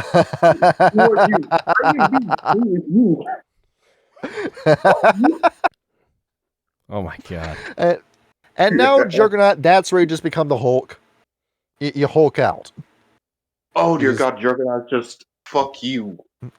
You just get Juggernaut augments your character's physical prowess in different ways. You gotta spend no points or 5 points of vitality, and then you just crank the fuck out of your physical attributes. Every dot you applied increases your strength score by 1 dot. Same with your dexterity, and same with your stamina. Hey, bro, you want to play a brouhaha where you've got unlimited bodies? Do you know who I am? I'm the Juggernaut, bitch! And that's what you just run around as a specter, lifting cars, running into the building head first and smashing through the wall, charging right in. Look, if you want to be a Rambo, if you really think you could do it, then you may as well be a skin rider. Johnny, if you can get the image, copy the image of the fucking specter or ghost just ripping through a wall. Yeah, I'm taking a screenshot of that now. Kyle, this is not as strong as we're thinking because there is a very strict time limit depending on how many points you put into how many points of vitality is how many turns this lasts. Oh, and I forgot to mention one little thing. It gives you armor when you use this. Juggernaut Armor. is just basically, I want to hit them and I don't want to take any damage. There and there's your picture, by the way. Literally coming through the wall with giant hands. Look at that. It just charge in and smash right in. And And the art in this book is actually really good. it is. It's really good. Johnny, the girl, the woman here, that was your mentor, that was thicker than Snickers. Miss Mary? Miss Mary, yes, she had Juggernaut. Yeah. Greed's the NPC. She looked like Lee Kanker from Ed and Eddie with a big ass. Yeah. Oh my That was her God. character. It was from a previous campaign. Was Lee the one with like the red curly hair? Yeah. Oh, I God. swear to God, if you comment about this, I swear to God. Yeah, she's the one that would kick you down to the ground, tie her hands behind your back, and have her way. So she's a black You know what? All right, you know what? I'm gonna move on. Yes, please. Please move on. I beg of you. But before this episode gets too sexy, we start sweating. Yes. How do you manifest as the Skin Rider? Wait, hold on. Let me see that quote real quick. Let's see. You quote the Skinwalkers, you're fighting yourself now. I think it's a fight you'll lose. It's you really are your own worst enemy as these guys. Yeah. Okay, for spending 0 points, a Skinwalker can touch a mortal and make them speak the spook's words, granting the character's full speech. Basically, you can make someone speak for you. Yeah. And you can score a little light force on that person. Yes. For spending 1 point of vitality, you may materialize a body of his own, translucent phantasm cob. You make a translucent body that looks like it's full of cobwebs. Yeah. And then you get a full body that you look like a real boy at 2 levels. Yeah. You look like yourself, yeah, but you look like you have veins and arteritis. You just look like veiny. It's that picture of Yujiro Hanma with all of his veins flexed at the same time. Yeah. That's what you look like. You can manifest as much as you want, but you never look fully human. Something about you is unnatural. Yeah, your ghost, you got creepy veins all across your body. Oh yeah, and if you have a high spite rating with the number 1 version, your veins look black. You begin the game with 4 vitality, 2 spite, and 6 willpower. Very justified. Is that after all that willpower control, you roll in old rules, Kyle. You spend a point of willpower. That's 1 automatic success on your roll. That's how it usually works. Yep. So you start off the game with 6, and behold, I will never lose a roll unless I roll 3 ones. Basically. The wisps. Now we get to the weird option. If I'm right about this, the wisps, like they're based off to like the will-o-wisp of like the little like balls of light in the swamp that will lead you to your death or to your fate. Yeah, that's what they're based off of. I fought those in Curse of Strahd. Apologies, I'm coughing a lot. My throat's been messed up and finally get in for a second. In this game, the wisps are the lonely boys who really want to socialize with humanity. You're not satisfied with being dead, so you just walk right back into human society and start acting like nothing ever happened. I didn't die. I gotta go into work for the next morning. You see them manifesting behind the counter in full uniform. They're still doing their job, clocking in. Yep. And nothing ever changed. Oh yeah, if you remember It's the I forget Chud ghost. Nothing ever happens. if you Yeah. remember the whole from the Wraith from the Orpheus game, Johnny, the fat guy at the top, he was basically a wisp. Yes. Yes. He appeared for like one session, and we got to interact with him a little bit. Mm. And the thing with Wisp, it's kind of like spooky, scary skeletons. Lyric, you only want to socialize, but I don't think you should. That's that's the Wisp. Yeah. So little sad, lonely boys. Let's get into their powers. Thinking of what we got. First power you get is fucking weird. It is Unearthly Repose, where a character has a lure that others cannot help but gravitate towards. A wisp can use his power in several ways, from becoming the life of the party to actually forcing onlookers to follow him. Kyle, it's a ghost with presence. That's the power. Well. And it's fucking weird that this is in Wraith, isn't it? in Wraith 2. Just a little bit. Where you can use this, and it just puts a whole beacon on you saying, I'm Mr. Meeseeks, look at me, and then that's the whole power. And going into your whole system behind this, it of course gets stronger depending on how many points you pump into this. There is no roll to it, I'm saying. There's no... It just goes off. Oh. Okay. Yeah, people have to roll willpower to resist you. It's one of those lazy powers. So it's the reason why people take presence in Vampire the Masquerade. At 0 vitality, a viewer will just walk towards you and is not compelled to go any closer than just a few steps. 2 vitality, a viewer will begin to follow you.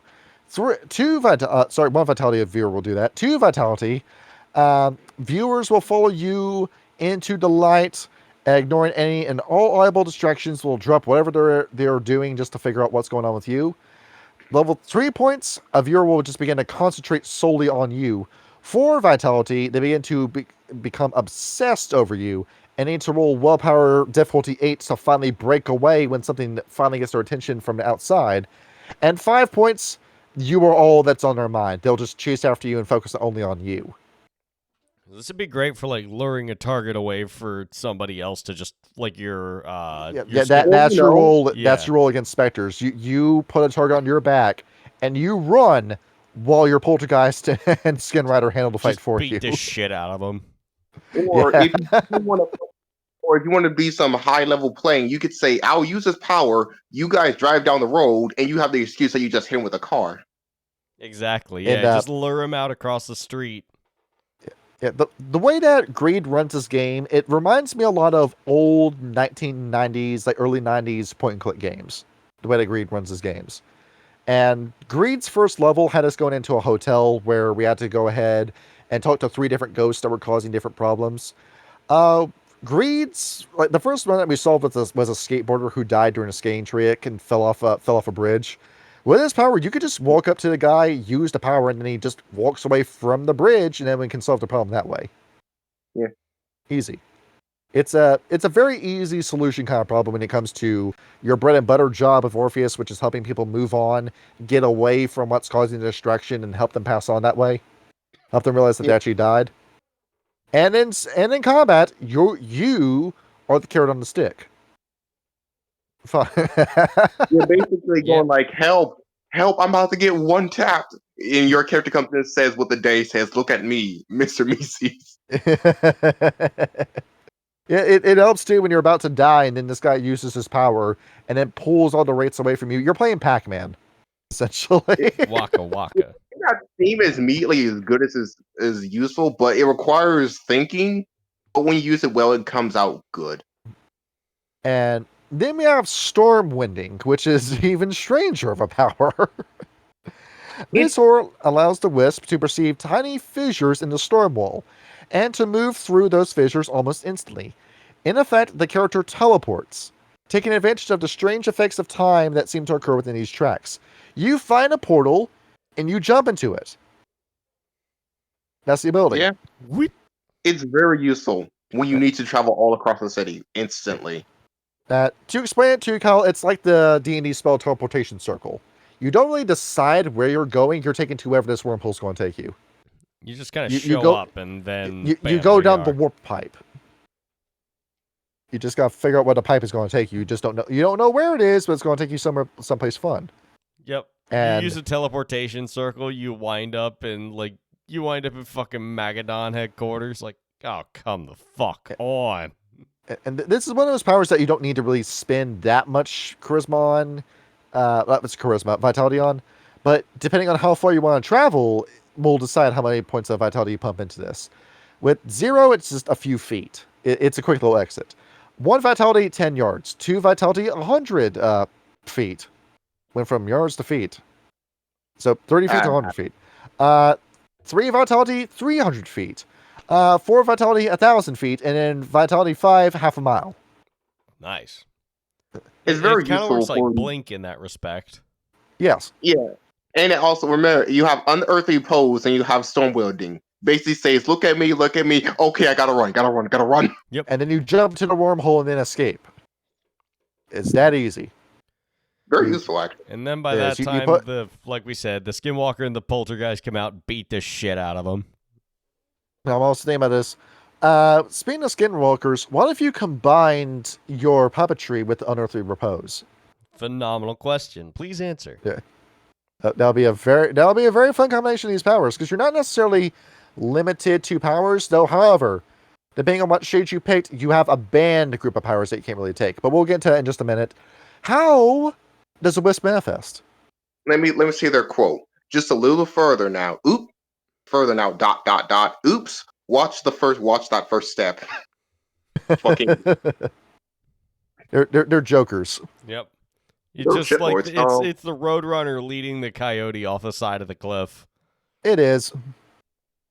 Okay, for spending 0 points, this is where the title Willow the Wisp goes from. You just manifest as a vibrant color of a dot of light. Yes. Basically, you just manifest as a floating ball. Blah blah blah blah blah blah blah. And Pretty simple. if you spend 1 point, use your blurry light, your blurry ball of light turns on a humanoid form, but it's very blurry and slurs like I'm looking at you through a bright lens. I can get an idea of your appearance, but it's very hard to get a distinct look at you. Yeah. For 2 points, by you become near extinct, indistinguishable from a person of normal form, save for the fact that you glimmer with inner light. You look like an angel down from heaven, glowing with radiant light. Actually, even mentions this here. Most wisps have beautific smiles or devilish grins, depending on their general temperament. And you begin the game with 4 vitality, 4 willpower, and no points in spite. Yeah. Once again, another safe option. Though this is a more dangerous kind of character to play if you're not going for a social build. No, you have to be a social build. If your game has a lot of combat in it, this is the dangerous option. And I would like to clarify, the books are very unclear on this one here, whether you can use your ghost powers or horrors in human form or not human form. I was kind of said you could use them in that one. It depends on the storyteller. Yes, it's up to you if you want to do that or not. Yeah, I say you can because fuck it. Now for the prohibited powers. We said it would be fun to combine Unearthly Repose with puppetry. You cannot do that as a Wisp. The Wisp cannot learn puppetry or Juggernaut.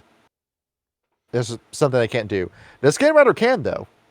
The Skin Rider has no prohibited horrors. You can take whatever power you want. Well, that Cool. sounds a little overpowered.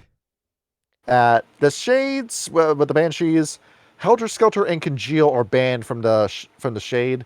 Though, given that Helter Skelter and Whale kind of do the same thing, but like Whale is like a more tool-based offense. Helter Skelter is just offense. You don't really need both of them anyway. Haunters cannot ever learn Forebode and Whale, and a Poltergeist cannot learn Unearthly Repose and Stormwinding. That's how how that works. Next up, the Laments, aka what is your quote-unquote race, for lack of a better term. Yeah, there's 4 options: 2 for living, 2 for dead. Which one you want to take from the dead or living? Let's do a living. Okay. Let me do the one that I did when I played this game. A skimmer. A skimmer is somebody that had a near-death experience, and death never really left them after that. They're kind of in this gray area, so to speak, where they're between life and death, and they can just swap between the two. As a skimmer, you can go around as a living body, walk around, do whatever you were doing before in life, and then you can just lay down. Usually it's with the assistance of pigment they have to do this with, or you could just tell your body to go into a coma, and it will. And then you're dead magically. Yeah, and then you just climb out of your body and walk around and do your ghost business. Yeah, they're called the naturals because they can do this power anywhere. They're very good naturals. No reason for these. It was fun doing this with Michelle and Orpheus, where we had a client where I said, "Hey, can my character just crash on their couch?" And after convincing the character that I was helping if I could apparently sleep on the job, she goes to sleep on the couch and then becomes a specter and then goes about the mission. Nice. You pay, and that's how Orpheus's business model works. You pay a man to sleep at your house, and then your ghost problem disappears. Yeah, Easy as that. It's fun. Like it sounds like what John Belushi used to do on the set of the Blues Brothers. Yeah. He would go into somebody's house, make a sandwich, rack out on their couch for an hour, and then get back to the shoot. MF Doom at the Power Mac and Cheese. Yeah, he showed up at his friend's place to adjudicate his wedding at 2 a.m. the night before the wedding. And there's a whole mac and cheese recipe for the MF Doom mac and cheese recipe. I have it saved on, I have it bookmarked on my Twitter. I desperately want to make it. There it is. We're going to get racial. I don't know what it is, but the black man has perfected the art of making mac and cheese. I don't know how. I need to. I don't. Yes. Even though macaroni cheese did not come from black people, we have perfected it. Thank you. I don't know what you did, but it is incredible when you make it. We added pepper. Yeah. If you ever get invited over to a Black Thanksgiving, that'll be the happiest day of your life. Absolutely. Oh dear God, yeah. Oh. You're gonna eat there. Whatever happens to your cholesterol is between you and God. Yeah. So the whole fun thing with the skimmer is that you can go in and out of your body whenever you feel like it. Great. They'll make sure that nothing fucks with your body, because if your body dies, well, guess what? You're probably going to die as well, and there's no real guarantee that your body will become one of the spirit classes after their death. Yeah, it's thought of a high likely chance that okay, to clarify here, you're called the lament, the living ones. Yes. And your disadvantage, the skimmer takes a risk whenever they leave your body. You must spend a point of vitality for every hour you're away from the body. Work fast. Because every time I was playing as Michelle and Orpheus, there was a 60-minute time limit to all my missions because of that. Yeah, it could have taken longer. I definitely wouldn't punish you for it. Yeah. That was the fun thing about it, because that's what I mean with the whole risk reward. There's a sense of urgency when you play as these guys. This is the most convenient option for working as a member of Orpheus, but you can see the risk involved. Yeah, and this is probably the most devastating reason why limits aren't that great. It's the silver cord. Yes, a little cord that comes out of your belly button.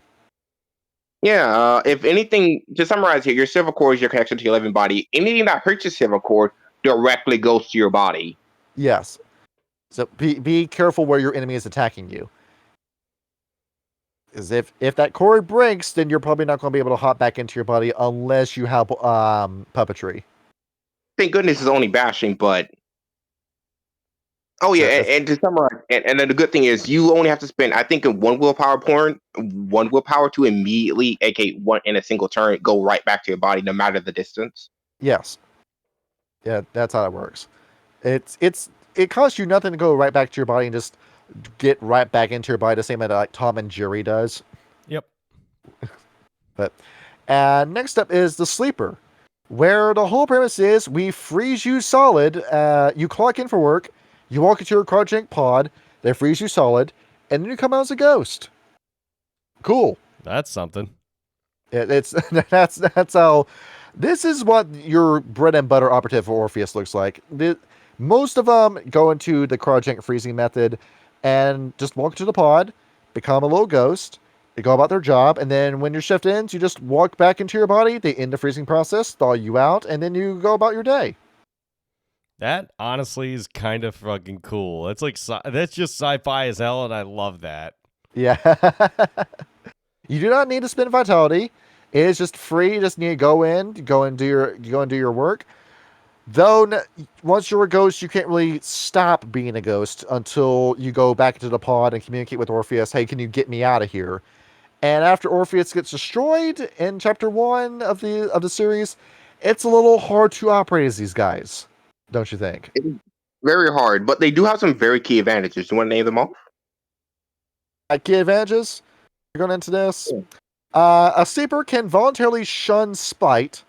You can just shrug off a point of that if you want, protecting himself with from the ravages of the malignant energy. While this ability means sleepers are less likely to be overwhelmed by spite, it is not without a price. For each temporary spite point channeled in this fashion, the sleeper's body suffers 1 level of bashing damage, which you can't soak. But once again, you can still shrug it off. You can be fine with that. As for channeling spite points, once the character emerges from cryosleep, the spite persists as wounds. It does not initially contribute to the character's spite points. Instead, the rehabilitation process heals the sleeper's body and mind and enables him to drain himself 1 spite point per day, as in the permanent points, as a result of the healing process. Yeah, spite. Yeah, though the be able to just not take spite is really good. It is very good, but once again, once you go into the sleeper process, you can't really stop the sleeper process, and that's the big issue. Yeah. Now the disadvantages is it's you cannot project at will or in a hurry. Once you're in the cradle, you're locked in, and additionally, while in the cryosleep state, your body cannot recover vitality. Once the sleeper is back in the body, you get your vitality 1.1 hour. But yeah, once you go in with your points of vitality, that's it. That's all you have for that mission. yeah. Make every shot count. Yep. So you gotta Yeah, get you got a lot of. I feel like a lot of the scenarios in Orpheus are very much like get in, do shit, get out. Yeah. Yeah, no. You Smash do not grab. want to stay in the. You do not want to stay in the sub state of living and dead very long. That's a bad idea. I then feel as- like and then as the- Orpheus would what? be a good episodic game in all honesty. It was. And then we just have to start working with cryogenic pods in our basements, or we just put you in the ice chest in our basement and then cover you in ice cubes and then just close the freezer door, and then you skip that and then you sleep that way. I don't think it works like that, but if I were to run this game, I could do that. That would be cool though. What do you have a body in the ice chest for? Did you kill this man? He's not breathing. No, give him like 20 minutes. He'll be back.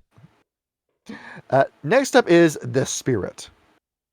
And the dead limits. Yeah, these two, if you want to play as a dead person, these are your 2 classes for you. You might be thinking, why do you want to do that? You start with a higher power ceiling, is why. Yeah. And also, to summarize here a little bit here, why there is 2 reasons mainly why you would choose to work Orpheus. One, to give money to some type of living person. The other one is to is a place where you, a ghost with high vitality, aka a place where you can't run from, run back to your body and not get harassed by specters, is you could run to the Orpheus and they will protect you. Yeah. Even though Orpheus is trying to get these spirits to move on, if a spirit doesn't want to move on, you can negotiate with Orpheus and say, if I work for you, do I still get to stick around in this? Or yeah, they will say yes. Yeah, that's one of the also big things here, because you may think vitality is just a unique thing. All specters, not including I could be wrong here, but I think specters, ghosts too, all have vitality. Yes. In all ways.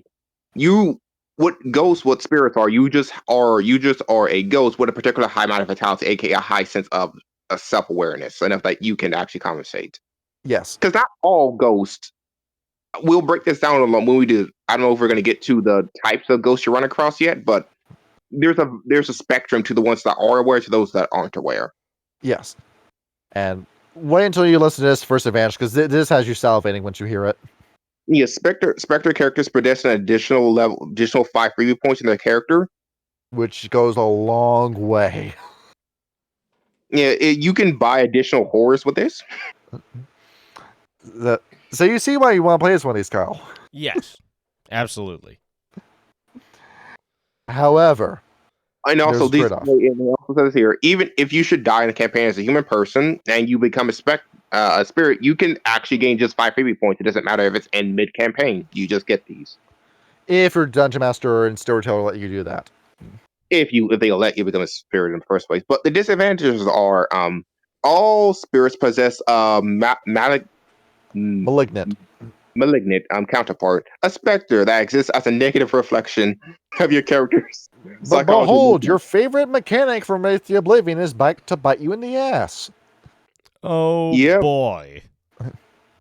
And no, this is way worse because your evil side is a actual specter that coming for your ass cheeks. It is And a random encounter that you will fight for the entire campaign. And yes, they're quite literally you, but stronger. Yes. And yeah, you are both aware of each other every that. time. You can beat this thing back as many times as you want, but because it is at the end of the day unless you kill this thing will just keep coming for your ass.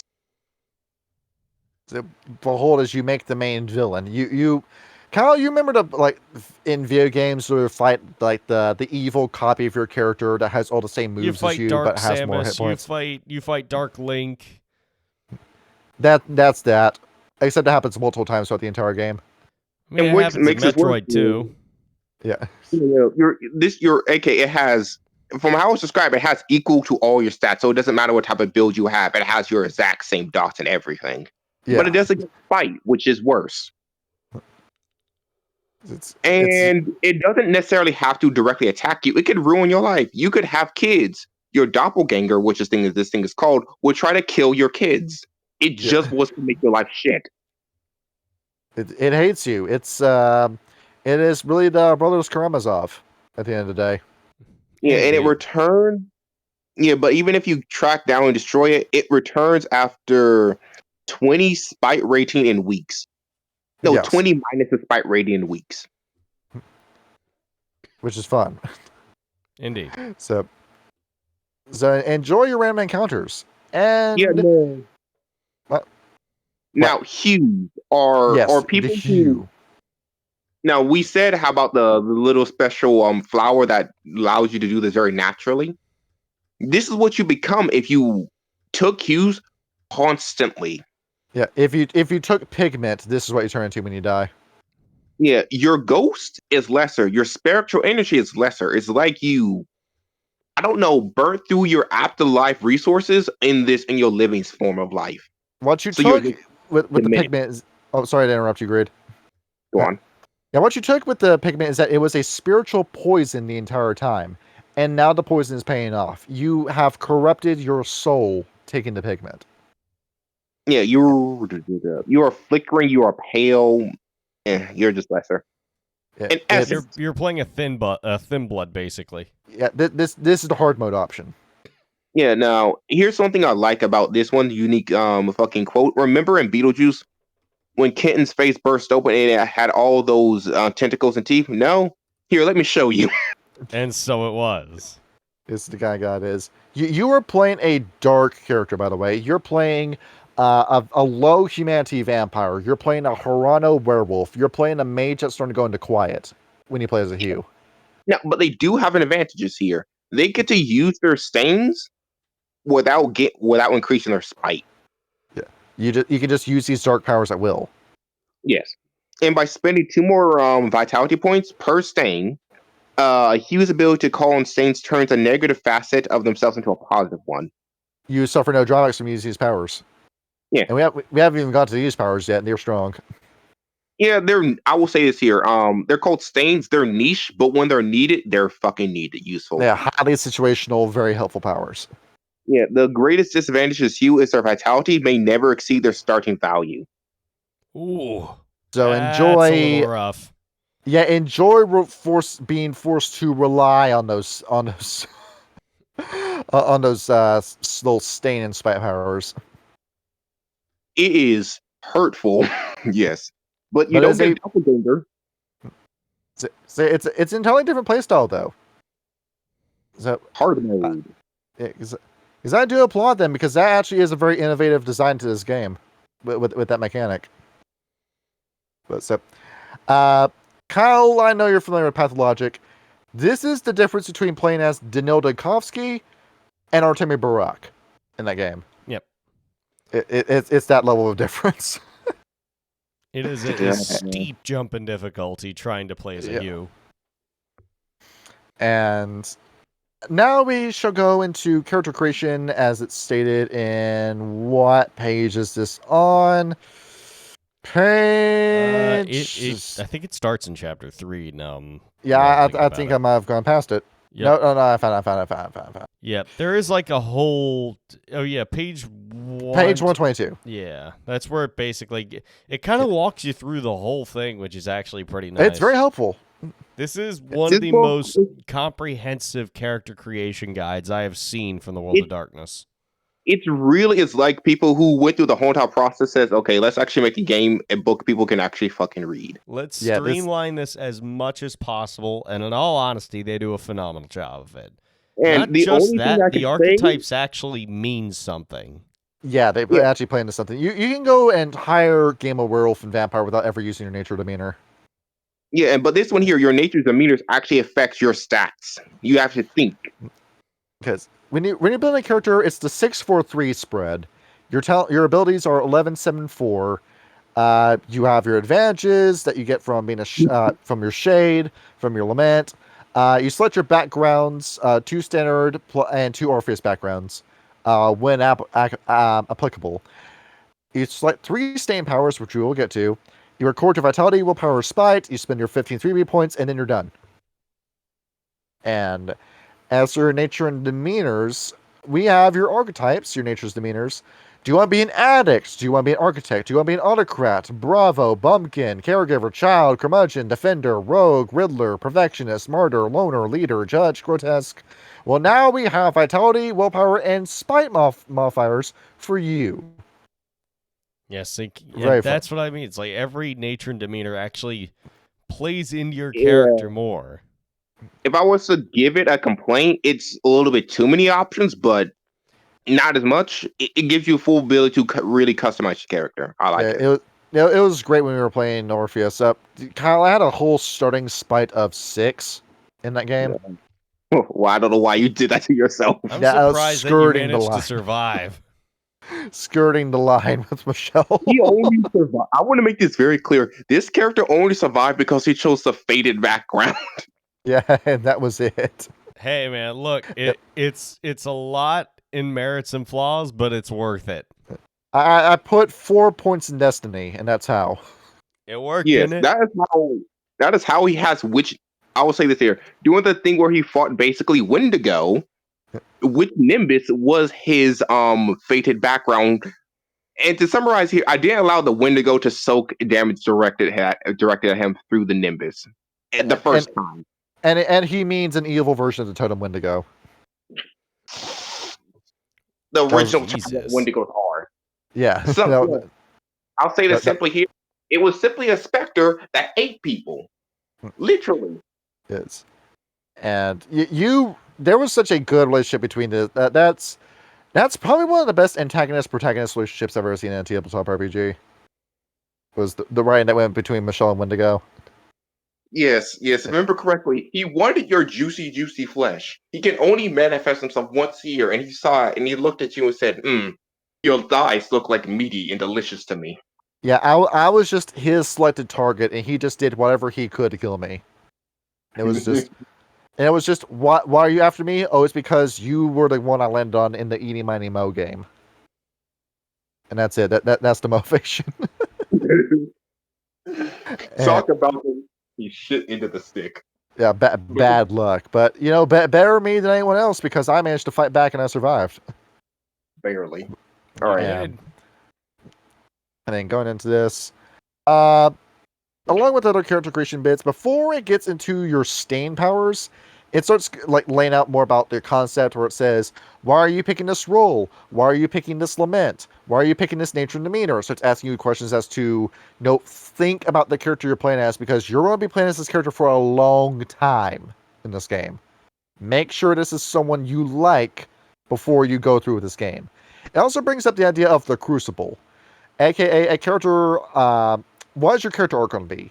do you know what your character arc is going to be, and do you have a plan and a story worked out with your storyteller, or a specific goal you want your character to accomplish? That gets wrapped in this book. Yes. And that, when I read this the first time, it made me a better player, because when I built Insta Road, Kyle, I knew exactly what I wanted to do with Insta Road as a character. Yep. It's that plot point was decided, and it was not going to be she's just going to start like delving down and getting worse as the game goes on until she gets to a point where the motivation boils down to I want to kill anybody who isn't me, or she's eventually going to realize what she did was wrong and enter a remorseful period. She did briefly, and then is now following the first path again. Because and after all, that's what happens in character development. Sometimes you learn a lesson, forget why you learned it, and then you have to learn all over again. Indeed. Because after all, in season 2, you're just going to be hunted down by the technocracy now. And then going along with this, flipping through these pages, flipping through the roles. It also gives a few roles as for like a pre-made character. If you want like a pre-made character, it has them all on page 137. Like we have an abuse survivor, we have a bike messenger, we have a caregiver. If you want to have a character built around one of these concepts, well, here's the concept for you, just in case you're struggling with any of these ideas. I mean, I forget. You want to tell what your character's near-death experience was? My character Michelle was a ballet dancer who had a whole promising career out in front of her. And what helped about this, I saw like a documentary on YouTube about just how much fucking work goes into being a ballet dancer. Oh yeah. What happened is that she got heart cancer from it. Well, not from ballet. Sorry, she got heart cancer while being a ballet dancer. Yeah, and going into chemotherapy the first time around, she comes back. If you lose a week in ballet practice, Kyle, that is 3 months of muscle and practice gone down the drain. Yes. To make it very clear, when people say ballet is very hard, no, due to the sheer amount of tension you put on your feet actually bleed. And you're callousing your feet and everything and doing that. So she loses all of her progress the first time, catches cancer a second time, it comes back, and then almost dies going through treatment. And then that's how she becomes a skimmer. So the whole thing is that I was supposed to be a star already in ballet, but because I've gone through chemo twice, that dream is now dead, and all I have to live for is Orpheus, because being a spirit detective is the one thing I still have that I'm remotely good at. And that was the character motivation. Very, very tragic character, very bittersweet. And as we were playing through Orpheus, I don't think I've ever had a player character I've like bonded with quite as much as Michelle. Playing Orpheus. I want to make this clear. Someone cried at the end. I was so surprised. Yeah, like we moved Archie to tears with the ending. I said, "Cat." Wow. And that was, we heard like, well, I remember you like stopped for a minute and said, "Archie, are you actually crying?" And like we heard like Archie like catching his breath and saying, "Yes, I am." I was going, "Cat." That's something to be proud of. If you can get your players teared up, that's something to be proud of. Yeah, the only other player character I think I've like really like bonded with has been Yan in D&D, and that's been it. And going into everything else with Orpheus, is there anything else in this book that's worth bringing up before we get to the stains? Let's see here. It's got like a few ideas in here about. It's not that interesting about like how Orpheus like works with the U.S. government and how like the government knows about Orpheus and that the U.S. government knows that life and death exists and are telling Orpheus, hey, can you kind of put a sock on it with some of this information? Don't reveal everything to the public today because you're going to cause hysteria if you do that. Kyle, if you involve Mage the Ascension in this, that the New World Order was freaking the fuck out with the Void Engineers and the Syndicate. Oh, absolutely. If you read this book as we're going, if we ever go through this book, it will become more apparent how dangerous specters actually are. Oh, because the Void Engineers' need for discovery and the Syndicate's need for money put not just all of Consensus, but the world at risk. Yes. And that could be a Mage the Ascension Chronicle in of itself. That will be, and that just be the. I'm very much in this opinion. The Void Engineers are very based, but their desire to explore shit also invites things that should be left the fuck alone. Oh, these guys caused fucking Threat Null to exist. They opened Pandora's box, and you can't shut that lid. No. It's you can have a chronicle where it's the Iteration X, NWO, and Progenitors versus the Syndicate and the Void Engineers in a secret civil war. Yeah. W. I think we got something like that coming in with like The Boys season 5 is going to go down right like that. Alright, going into this. Alright, here it is, the stain powers. You ready for some stains? We're not going to read out all of these because it's a lot of reading, but you have abilities called Adder Scales, Bat Ears, Bristling Hide, Carapace, Chameleon Skin, Claws, Compound Eyes, Dagger Tongue, Gauze Quills, Gossamer Webs, Hawk's Beak, Leper, Men of War, Martyred, Pseudopods, Shark's Appetite, Shifting Identity, Skeletal Form, Spider's Bristles, and Withered as your powers. As powers? Now, Kyle, which of those would you like to know about? What was the gauze claws you were talking about? The claws, the Gossamer Claws. Ah. In this the character's gauze becomes sticky, allowing him to slow web-thin ephemeral layers of skin to trap and encase opponents. What this does is that it's like Spider-Man, but you just peel off your skin and just slap somebody with your royal skin and wrap them up in it. Ew. Yeah, it's nasty, isn't it? I don't like the way this white skin feels on my body. Why don't you tear it off? Why don't you welcome my skin? And I'll simply say this here. He handled, to be fair, because how aggressive and powerful I made the monsters, I was generous how we handled combat. But when you run out of vitality as a ghost or, as a person who's using a ghost form, you have to spend your willpower points on a one-for-one basis up to 3 to refill back your vitality. Yes. Allows you to roll to get it back. And I see you've got Shark's Appetite, which basically makes you what's the name of the chick with the fangs? Melina. It makes you Melina from Mortal Kombat. And you notice all these have a disadvantage too. There's a risk reward to using all these powers as well. That is one thing I gotta say that this book does absolutely phenomenal with its power scaling is the amount of risk versus reward that goes into pretty much every decision that you make in the game. Now, Johnny, if you remember this one here, Dagger Tongue, you transform your tongue into a steel dagger. Yeah, you almost killed me with it. I'll summarize here. I attacked him with a bunch of ghost children who used Dagger Tongue with no jaws. Yeah, you ended up blowing raspberries at me. I thought it was just kids being little shits, but then as it turns out, no, the tongues were knives. Yep. And then all of a sudden you were getting trapped by fucking Haku's, mirror jutsu. And then next up is Withered, and that's the one that I use the most, where the character registers as 0 vitality, meaning that he can spend as much vitality as he possesses within a single turn and not register to specters or spooks. But the character's skin becomes flaky and crumbles easily. Bashing damage will fuck you up twice as much. So you gotta stick in the back line and make sure that you stay out of combat. Yeah. Yeah, if we didn't really go over it here, but all those level 5 powers may sound devastating, but the moment you spend 5 vitality in a single instance, every specter is coming towards your ass in the area. Yeah. You make a lot of noise with your powers. And the other one I used was Adder Scales, where all difficulties to escape bonds effectively of a particularly athletic maneuver decreased by 1, but the character is fucked up tremendously by freezing powers. If I knew that Wendigo was going to be the enemy of the game, I would not have taken that power. Didn't go real well for you, did it? That was a power that the minute he appeared and I popped this, I had to immediately get out of the area. I want to clarify here. The title of the game was Death of Winter. Yes. I'd say that's what happened. And then if you want to go the opposite route with Carapace, where it gives you a little level of armor, I think it's what? Character gains additional die to soak or to any coming attack from behind. But you lose one of your dice rolls, one of your dice in anything dexterity based. Yep. Fun. Yep.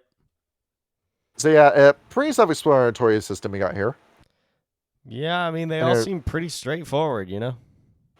And there's a whole willpower thing in here too, where you regain willpower every time a scene gets changed, or every time your character does something that acts within their nature and demeanor, you get willpower back. You gain vitality back by spending 3 points of willpower, and then your health levels. It's like you have two different ones. You have your vitality score as a ghost, so you are casting spells from hit points when you're in ghost form, or you start taking material damage. In that case, you have to health levels. You can have it be that. Your character is super strong as a skimmer or sleeper, and then your encounter for the game isn't a specter; it's just a god on the street with a knife. Yeah. And then, Oh yeah, and then, finally. yeah. Go on. And what I was gonna say, If we're running I found over a each other, King, you go Green, first. finish your thought. I'm sorry. I was about to say I finally found the tags on how the groups or the organization identify threats. That's it. It's fun too because if you have a human versus human encounter, you depending on your storyteller, you might not have your powers when that happens. It's just going to be your raw stats then. Absolutely. And take a look at everything we've got here. It's a whole explanation as to how this game is played. Okay, skipping through this. Shall we go into what the specters are categorized as? Ooh, go right ahead. Yep.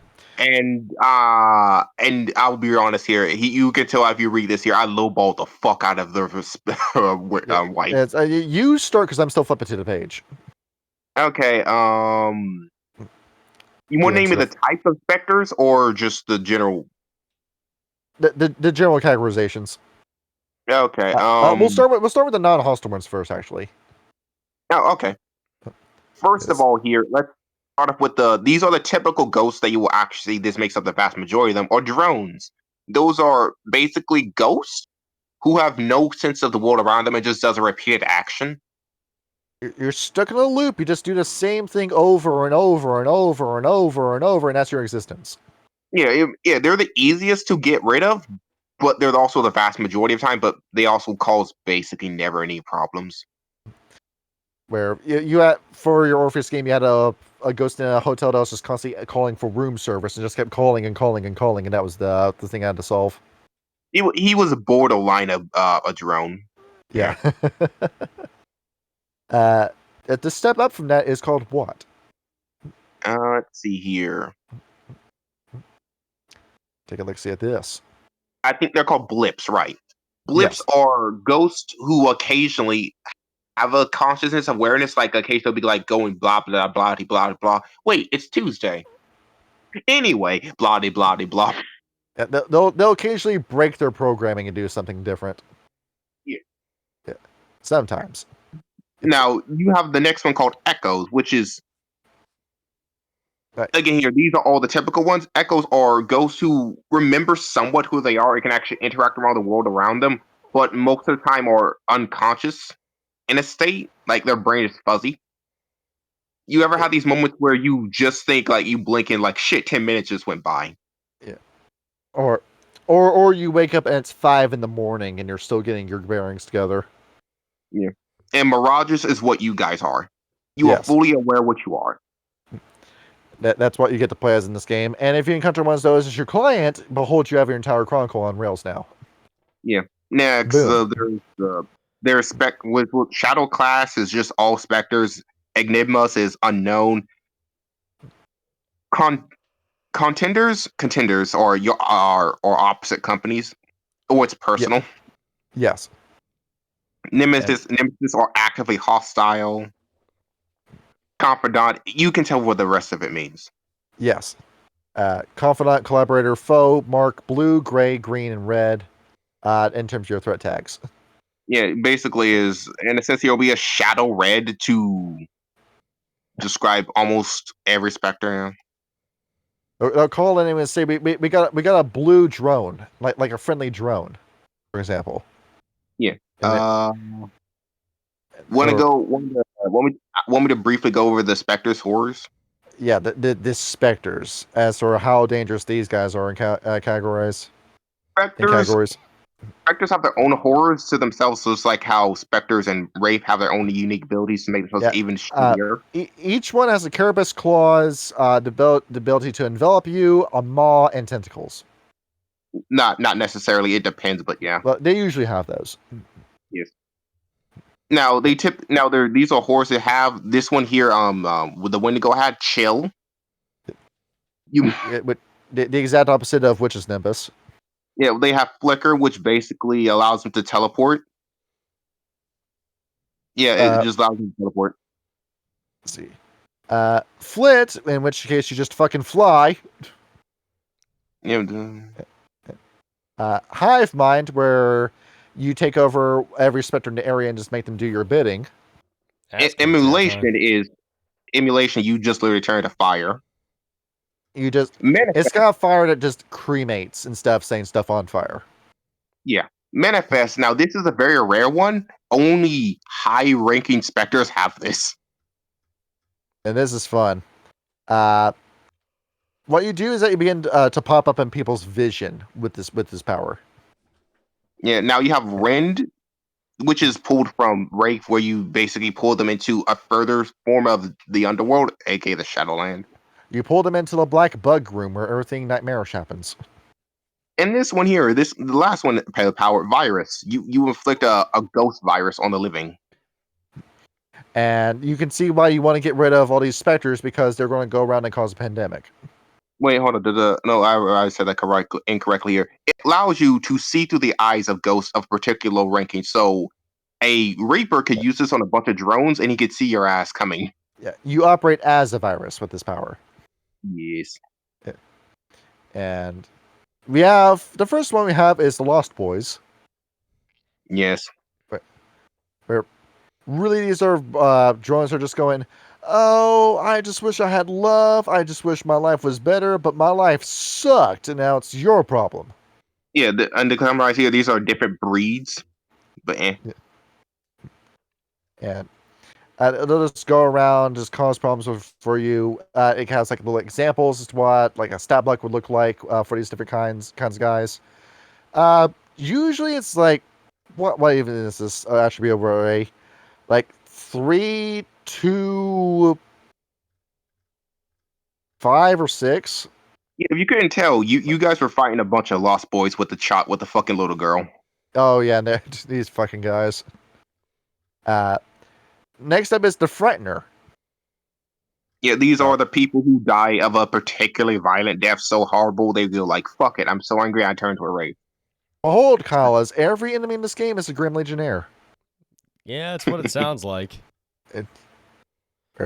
And these guys will fucking chase your asses down. The first enemy we encountered was one of these, and that was a close encounter. Hey, he wasn't that bad. And usually these guys will just chase after you, and they have really fun spells. Usually these guys have the very dangerous shit like Hive Mind and Immolate, is what these guys will carry. Next up is a Fetch, who's designed to just drag you down to hell with them. Yeah, fetches are not meant for combat. They're meant to just stall you or attract others' attention. They're here to either drag you into Shadowlands, where nobody will ever find you, or to call the boys and the other specters and get them to fuck everyone's day up. They're just like the alarm, basically. Yes. The minute you find one of these, shoot them down. Now, the Reaper, this is the most terrifying, aka the leader class of Spectre Society. Yes. Now, I'm just going to read their stats a little bit here since, they're the big monsters at the end of the day. There's a huge stat sheet. Yeah, they got 5 strength, 4 dexterity, 5 stamina. Oh, fuck now, that. to summarize here, I'm not going to throw the Wendigo at you again this time. He had 6 in all those, but... Yes. All right, I noticed. Yeah, but this fucker has carapace. He has an extra soak of 5 on all to lethal and bashing. Chill, Yes. Hive Mind, Manifest, and Rend, and Tentacles. But he had a little thing called Reaper Scythe. It gave him +1 to accuracy, aka added 1 more dice to his thing. But do you know how much damage it did? I'm looking Not at aggravated. it. It's terrifying. Oh yeah. The Reapers could have not. I could have gave that fucker a Reaper Scythe. That could have hurt way more. Is, for all those reading, 9 points of aggravated damage. This is, you're playing Resident Evil 4 and you see Dr. Salvador pop in. Yes. I mean, I'll say this here. If I'm remembering how I portrayed the Wendigo, I described him as he attacks you, his limbs acted like whips. These guys are very fucking scary when they pop up. Yes. Thank God I did not give him any weapons, and I barely increased his fucking soak. And then we have a new one called the Jasons, where Jason. What they are is that, imagine a ghost that becomes a serial killer. Oh. Yeah. Like, they operate the same way that Jason Voorhees and Mike Myers did in their respective movies. Mm-hmm. They're these very smart specters that will just stalk you. And you can't tell what they're thinking about, but they slowly begin to close down their prey and then kill them at the most opportune moment. And we have no idea how strong they are. They're not statted. So it's up for you to make up, basically. Yeah, enjoy playing as one of those. I mean, there is Dr. Jekyll and Mr. Hyde, as it says, or just Mr. Hyde, as an example of it. He has strength 6, dexterity 5, stamina 5. Fuck that. Yes. Along with 10 points of spite, 7 points of willpower, and a hive mind as his first power. Yes. He also ignores all wound penalties, has boosted strength, and can regenerate every turn. Yeah, this is some bullshit. Yeah. Oh yeah, I should probably clarify. The Reaper had 10 willpower and 10 spite. Oh yes. Yes. And it also has stats for Tyrell and Scrib agents where you're trying to get rid of these ghosts and we're trying to turn to drugs. You must die, and then you'll fight these guys in the Shelllands as well. You'll have human to human combat in the Shelllands in this game. It's fucking awesome. That is pretty sick. I'm not gonna lie. Yeah. And also Tyrell and Squib. Usually the guys you're up against are scrubs with Tyrell and Squib. If it's somebody with Next World, that's a problem. That's a big problem. Yeah, to summarize it here, I think Next World produces the pigment. They're going around and like trying to hunt down Orpheus agents specifically. They're assassins specifically designed to kill your characters. They're not that bad. And each one of them has a ghost gun, so enjoy your ranged combat. Oh yeah, to summarize here, we'll later get over this, and I don't know when Johnny ever goes around these books, there are guns that can shoot you, that can shoot your ghost form. Those are rare though. And Kyle, just about every member of Next World is a poltergeist. Well, I mean, yeah, they're all enforcers basically. Just they're drug enforcers. That's what they do.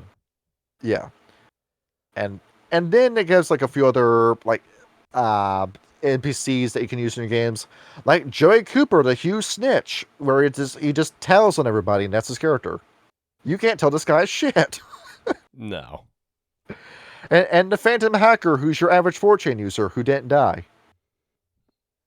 He's literally the hacker known as 4chan. Yes. He didn't die when he overdosed on his Doritos and fucking Mountain Dew. Yeah, he drank his Mountain Dew and choked on it. He swallowed a cap. And then you have your Spectral Hound, where it turns out, yes, Kyle, when your dog dies, he does become a ghost.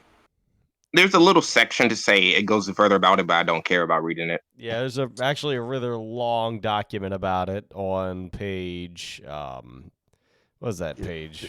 Your ghost dog takes a ghost shit. I would like to say this though: Spectral Hounds aren't that bad, but if someone chose to give these fuckers Juggernaut, that shit sounds unfair. No, I would just get the fuck up out of Dodge. I don't want to deal with that. Yeah.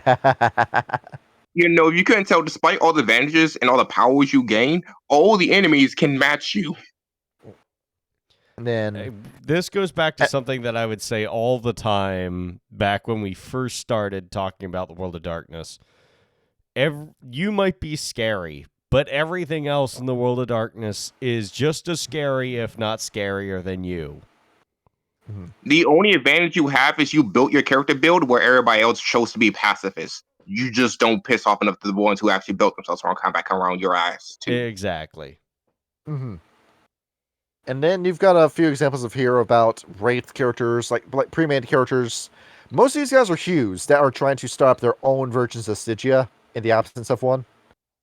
Yeah. Seeing that we need to get a whole Ghost Society start up here, that somebody needs to go ahead, take leadership, and become the next Karen. We don't know who Karen is. What are we even talking about? So then Orpheus in this case is basically an alt universe Wraith at this point. Yes. Or Wraith the Oblivion as it should have been on the first time go around. Yeah. And then you've got a few examples where like Libus, like splat blending with Dr. Andrew Karnaki, who is a lunatic that has all this different special ops gear that just runs into the Shadowlands with a gun and shoots Ghost. He's Badass. yeah. His picture's on page 292, Kyle. And let me see here. Yeah, he's got the Spec Ops glasses. If you want he's literally Sam Fisher. Yeah. If you want me to get a picture image of him, I can get that. Yes. Let me take the screenshot of him so the audience can see who he looks like.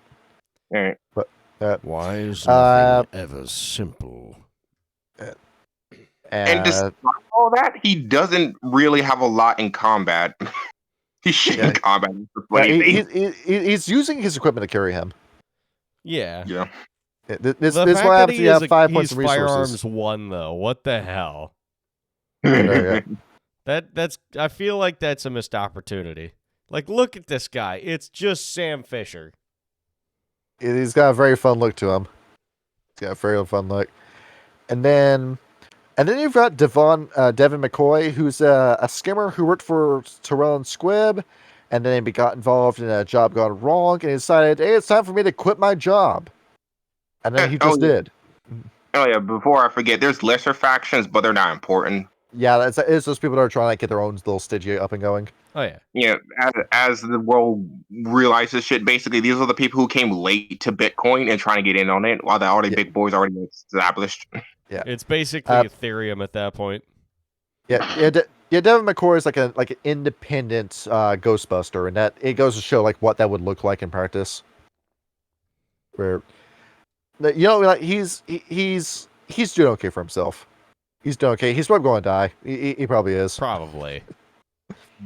Die a second time. And flipping through this book, I think that's it. I'm just flipping through this again to make sure we got everything. They've got like some other stories in the back, like pre-made modules. Or not modules, yeah, like but pre-made stories. If you want to get your story started, here's a few missions ideas for you, Westar. What you can use these as a basis of a game, and then can go wherever direction you want if you don't have any ideas for Orpheus.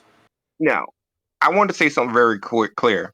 Throughout this whole entire book, it also is telling you and building the story. This entire book is also your character creation, but also the first campaign. Well, the first part of the campaign.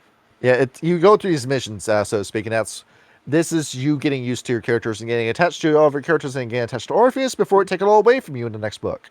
Yep. Yeah, which is the thing I go love. To shit immediately. I want to make this very clear. Despite the amount of shit I'm giving for this one here, it's impressive that you can give this amount of information with this amount of book, with this amount of pages, and still be comprehensible. Yes, like why wasn't this the plan from the get-go? Yes. White Wolf, you got it right a year before you went under. I mean, yeah.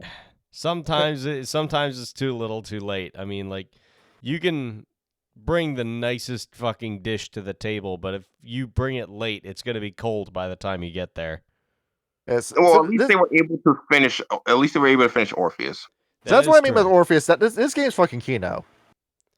Yeah, I mean, I have a soft spot for Wraith despite not playing it, just because, like I said earlier, Wraith seemed like the only game where all the factions seem to have their shit together. Orpheus does, but you could see the cracks forming, which might make a more compelling story overall. It's a group of capitalists that overplayed their hand, and now you've doomed the world to cosmic horror. And yeah, in my personal opinion, I really like this good book. I wouldn't use the meta plot. I will just use the character creation and the stuff they give me, but the book itself is great. Which you did, yeah. Yes. And And going into this too, says if you want to combine this with other splats, it brings up the Please Giovanni don't. by name. I don't want to do the other splats. Just leave this by itself. Yeah. If you want to though, Kyle, you can imagine that the Giovanni would not be happy if this company existed. No, it'd kind of fuck up their whole shtick. But Kyle, Yes. this takes place after the year 2000. The Giovanni have lost all their money when this happens. So new So market. Guess what are they going to do about it? You have been replaced, Giovanni. There's a new Ghostbuster on the block who's actually getting these ghosts to pass on instead of just imprisoning them forever and ever. After all, with the sixth grade, with whatever happened 500 years ago, that would have been Augustus Giovanni's ghost vault gone in that moment, and then he's going to probably lose it again with the release of the next book. Yeah, I'll simply say this as a warning ahead of time. Skip 5 seconds ahead because I'm about to say what exactly happened that caused all those ghosts to go missing. I'm about to say it. 1, 2, 3. The Great Maw appeared, but it wasn't able to fully establish itself, and it ate a bunch of the world. All right, continue. Yes. It did that, and who's to say that probably if you want to, if you hate Augustus Giovanni and hate Cappadocius, you could have that happen to them. That's true as well. I mean, to be fair, how the mall is described is very easy to describe as literally the hole that's in reality that's actively moving, consuming reality. You could describe it as that. The advancing wall of death. I will say though, I did have an idea for a cross-splat at the start of the video. Yes. Go ahead. And now that we're in the cross-splat section, it's the time to pull that out. A lot of this sounds like what the Silent Striders have to deal with on a very frequent basis. Who's to say Silent Strider couldn't get roped into Project Orpheus like a Wayfarer or somebody of that sort who would get paid to do it anyway and figures, okay, I need to pay my way in order to fight for the Mother Gaia, and also this will, bring a lot of business to Orpheus and give me stuff to do in order to, help the Mother Gaia. It's a win-win-win. The Wraiths get what they want. Orpheus gets what they want. I get paid. I fight for the Mother Gaia. Everything falls into place. And the best part about this too, I was thinking about this from a dispossessed perspective, of them saying, "Oh, you're handling the Wraith problem. You're taking care of all the ghosts for us. All right. Don't mind if we go ahead, take that file, drag and drop it into the trash. We can now focus full time on finding a new place." I mean, yeah. I mean, for the few people that I've heard that actually reviewed this game, they said Orpheus was really good in the beginning, but the mega plot sort of ruined it. So just kick the mega plot to the side. Ruined it, schmooned it. You don't need to go down the mega plot if you don't want to. Yeah, just kick the mega plot to the side. Focus on being the company. Yeah. And what other company would be in? What other tribe would be interested in Orpheus, Kyle? Stargazers potentially. Glasswalkers. Really? No, I understand Glasswalkers because you need the technology thing for the people who are. Yeah, because of the corporate wolves. That's true. They would be all over this. Yes. How much money would the Glasswalkers like to invest into Orpheus? Probably all. And of I it. was just another tribe, Shadow Lords. Shadow Lords. See if you can establish yourself in Stygia and see if we could go from being the vampire wolves to the ghost wolves. That'd be kind of sick in all honesty. That's Orpheus. Yeah. Orpheus isn't as morally good as it tried out to be. Like I said before, it realizes it has to do good, but it also wants money, so also does a bunch of corporate espionage on the side. Yeah, Jack Tilton, the only thing he loves and talks about is money. Yeah, but even he's not stupid enough to say, "Oh, Spectre's being a problem. Let's ignore that." Even he's be like, "Okay, that is a problem." And one other thing I can think about too: how would a Red Talon react to Orpheus? People would not care for it. No. They would not care for it, but they'll be confused by it. Like your humans, they're having humans leave the planet. Yeah, No. But they aren't really leaving, are they? Yeah, I imagine a Red Talon would be like, so you are temporarily dying to help with the realm of the dead? Why don't you just kill yourself fully and do that? Yeah. Along with that, you can also imagine, Kyle, that the Red Talons can see that their efforts have gone entirely up in smoke and that everything they've been doing as a tribe for 10,000 years has been for nothing. Yeah, not every day is a Purgium day, much to your dismay. the reason why I love the Red Talons so much is because as time went on and people ignore the Red Talons' complaints and valid criticism about humanity, because at the beginning they'd be like, okay, let's not kill humanity, let's just bring it back into focus. Time went on, they just said, fuck it, kill all humans. They slowly started putting more and more of their most violent and degenerate and deranged members in leadership, and then they became what they became. Yeah, basically, the Red Talons are basically the result of people who weren't listened to, who just got fed up with the thing. Yep. You know, And like they the coworker decided who to talked about. kill everybody. Yeah. I don't know if this ever happened to you here, Colt, but basically, the person who gets the shit just dumped on him all the time, then just one day fucking crashes the system and just leaves and never returns. That is the As a Red crash Talon. out of work. Yep. I've done that before. It happened to me. And next up, it's Mage. The Euthanatos are going to look over at the Syndicate and say, "Good job. You're You correcting finally the see things our wheel? way." Fuck yes. Do you need some outside contracting? the Technocracy is finally seeing things the Euthanatos' way. Yeah. Incredible. Common Euthanatos W. Along with it, how happy are the Sons of Ether in this moment too? Probably Sons of jumping Ether- for no, joy, they I would- imagine. They would like. I imagine the Sons of Ether be like, okay, but how can we make ghost tech though? How can we make ghost tech? You mean when I die, I don't have to stop researching? I can keep doing this? I imagine a Sons of Ether making a giant fucking mech powered and controlled by Ghost. Yeah. Probably. He'd basically become Ed from wait, I am thinking of Ed from Full Metal Jacket, right? Or not Full Metal Alchemist. Jesus Christ. Yeah, Al is who you're thinking Al about. is what I'm thinking of. This is a cut. I'm sorry for those who remember this one here. You remember Shark Boy and Lava Girl? Yes. You remember the fucking hell the giant robot dude Torvu? with the giant Dormu? Yes, that was what I imagined a Sons of Ether would do. Yes. Once they achieve mass ascension, that's what the world will look like. I don't know. wait, I'm wondering I can- how the Celestial Choristers would think of Orpheus. Oh, their paradigms would shatter. They start going into quiet en masse. Really? Oh yeah. No, not necessarily. They'll be like, "This is an abomination, God. Fucking get rid of yourselves." They're going to go through a whole civil war in a moment of crisis as a faction. Or Yeah, they like, would well, I mean, the existence of the afterlife and the acknowledgement that some wraiths do hear angelic music when they pass on. They would think of wraiths as being in purgatory, I imagine. Well, And then do what to they... the- Go ahead. no. Oh shit. Go on, my boy. Oh. Or if you're so- Jewish, it's Sheol. Yeah, they would be in Sheol, they'd be in purgatory, and so they would probably take it upon themselves outside of Orpheus to try and get as many of them to move on to the realm of God as possible. Oh fuck. And then what else? The Cult of Ecstasy with Pigment. Oh, that'd be devastating. Oh No. yeah. My voice is back. No, do not give the Code of Ecstasy a Pigment. That shit is bad for you. Is. And then So many and then avatars how many would shatter. and then how many Verbena out there are going to start summoning ghosts as part of their spells? They're gonna try it. Here's what I'm going to do. I'm going to piss on this tree, eat a mouthful of dirt, spit it on the pea, and that'll summon a ghost. They summon the haunters and have them possess the entire forest.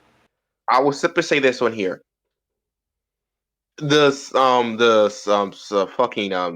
Ecstatics, aka the drug dealers, would be the only times their avatars would say, "Don't take this." Their avatars would be like, "No, don't take this. That's Don't do it. It's a bad drug. Don't do it.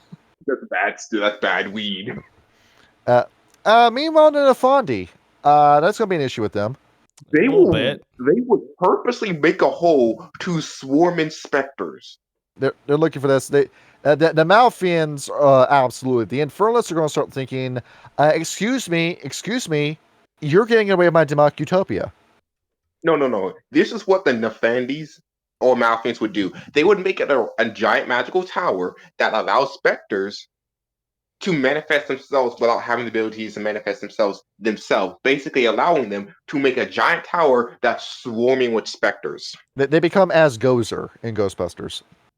Yeah, basically, I don't know if you ever seen those things in movies where there's just a hole happens and just a wave of ghosts just comes out. That's what they would do. We create the portal in the sky. In every in every 2010s movie, you have a portal in the sky. Yeah, because Uh, the thing with the Sandies, they don't care about the long term effects of fucking paradox. They will just make one hole, and they only need one hole for the other creatures to start pouring through. Changeling, there's never been any crossover with Changeling and Wraith to begin with. Get fucking Changeling out of here. Yeah, Actually, that's incorrect. Toss it. Is it? Toss it, get out of here. The Sluas, though. Yeah, the Slua are happy, and that's your only ever crossover. Yep. Hunter the Reckoning. Yes, actually. That's a Because- hard one now I'm thinking about it. They would be mostly. Hold on. I can see two ways in my head: helpers and antagonists. Because I can imagine hunters, whether it be Hunter the Reckoning or Hunters Hunted, aka imbued and non-imbued, being told by a ghost ally to help them. And There's a world out there that combines these two games together where you're operating with both Vitality and Conviction. I can see it. That would be terrifying. Yeah. But you think the Spectre's going to come up to you? Behold, we have an Avenger skimmer who attacks you with Cleave, bitch. That sounds so. no. That sounds so weird. Behold, you think the Raper's the biggest threat on the stat block on the stat sheet? Behold, as every Zeal Creed member just runs in and starts purging death itself. That's only going to Absolutely. work for the first horde. I'm sorry, Johnny. They will run out of power. They will eventually flame out as all imbued do. That's why I like them. They're doomed to fail. The one I'm very excited about, the Independent Corrupted Creed in Hunter. You mean the Wayward? No, there's one above that. Gosh. It's simply called the Independent. And it is, you become so human, you're more human than human. Your powers are just that you're human. A very tough one to kill. I never read it. You just become I an have to look apex those up. human. You're a guy that feels no pain, no want. It's only death you desire and you crave. And you just go around, and anyone who isn't you dies. That's kind of terrifying. It's antagonist only, Hunter. Now, to clarify, when you say independent, are you included the fucking 3 classes where the imbued go exalted? Yeah, the 3 fallen ones, yes. Oh shit. Oh, I see what you mean here. For the audience who doesn't know here, if the imbued ever go further and beyond, giggity. No, that doesn't work here. They either have 3 states where they go independent, angel of death, or they believe they are God on earth. You get that Messiah complex, and you get one of the best moments in all of World Darkness where you have Crusader fight Lucifer. Yeah, basically, is one you swear an oath to basically the worm. The other is you go independent, aka human, so human that you are God, and the other one you just turn into I am God, I am God's little gift on earth. Is we gotta do another Hunter Reckoning episode soon. We do. We What are we gonna really do? Well, make a Hunter Reckoning episode. That's what I'm gonna do. Okay, yeah, sure.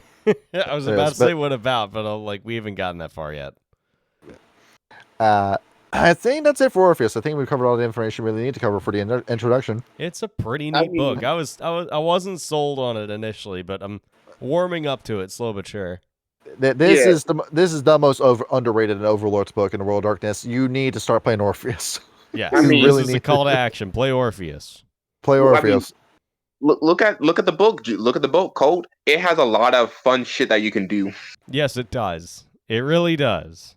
It is. And tune in for us next week. We're going to talk about the book that talks about the Jews. Yeah. Shabbat Now, I want to shalom, everybody. clarify Happy here. Hanukkah. Yeah. I would like to say this here. Oh yeah, happy Hanukkah. Wait, happy Christmas. It'll be a Hanukkah episode. Yeah, so we're talking about the Happy Holocaust. holidays. Fuck it. I don't know.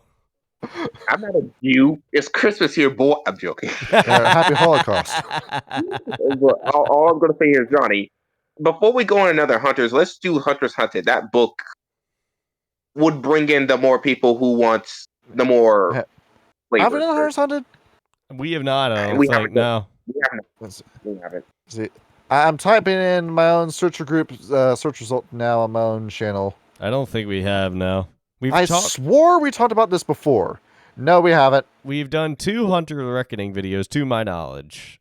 Yes. Actually, I think we've done... Behold, fucking Google AI knows about us. Wait, wait, shit. what? All right. And it says, no, we have not made this episode yet. That's kind of hilarious, actually. The I mean, digital eye sees us.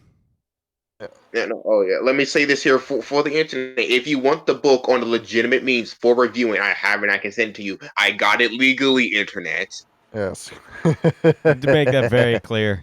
He has given money to Drive Through RPG to Schmuck. Yes. Fuck you.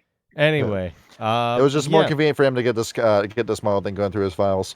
Yes. Anyway, go play Orpheus. It's cool. Yes. Thank you, everybody, and GN. Good night. Giggity.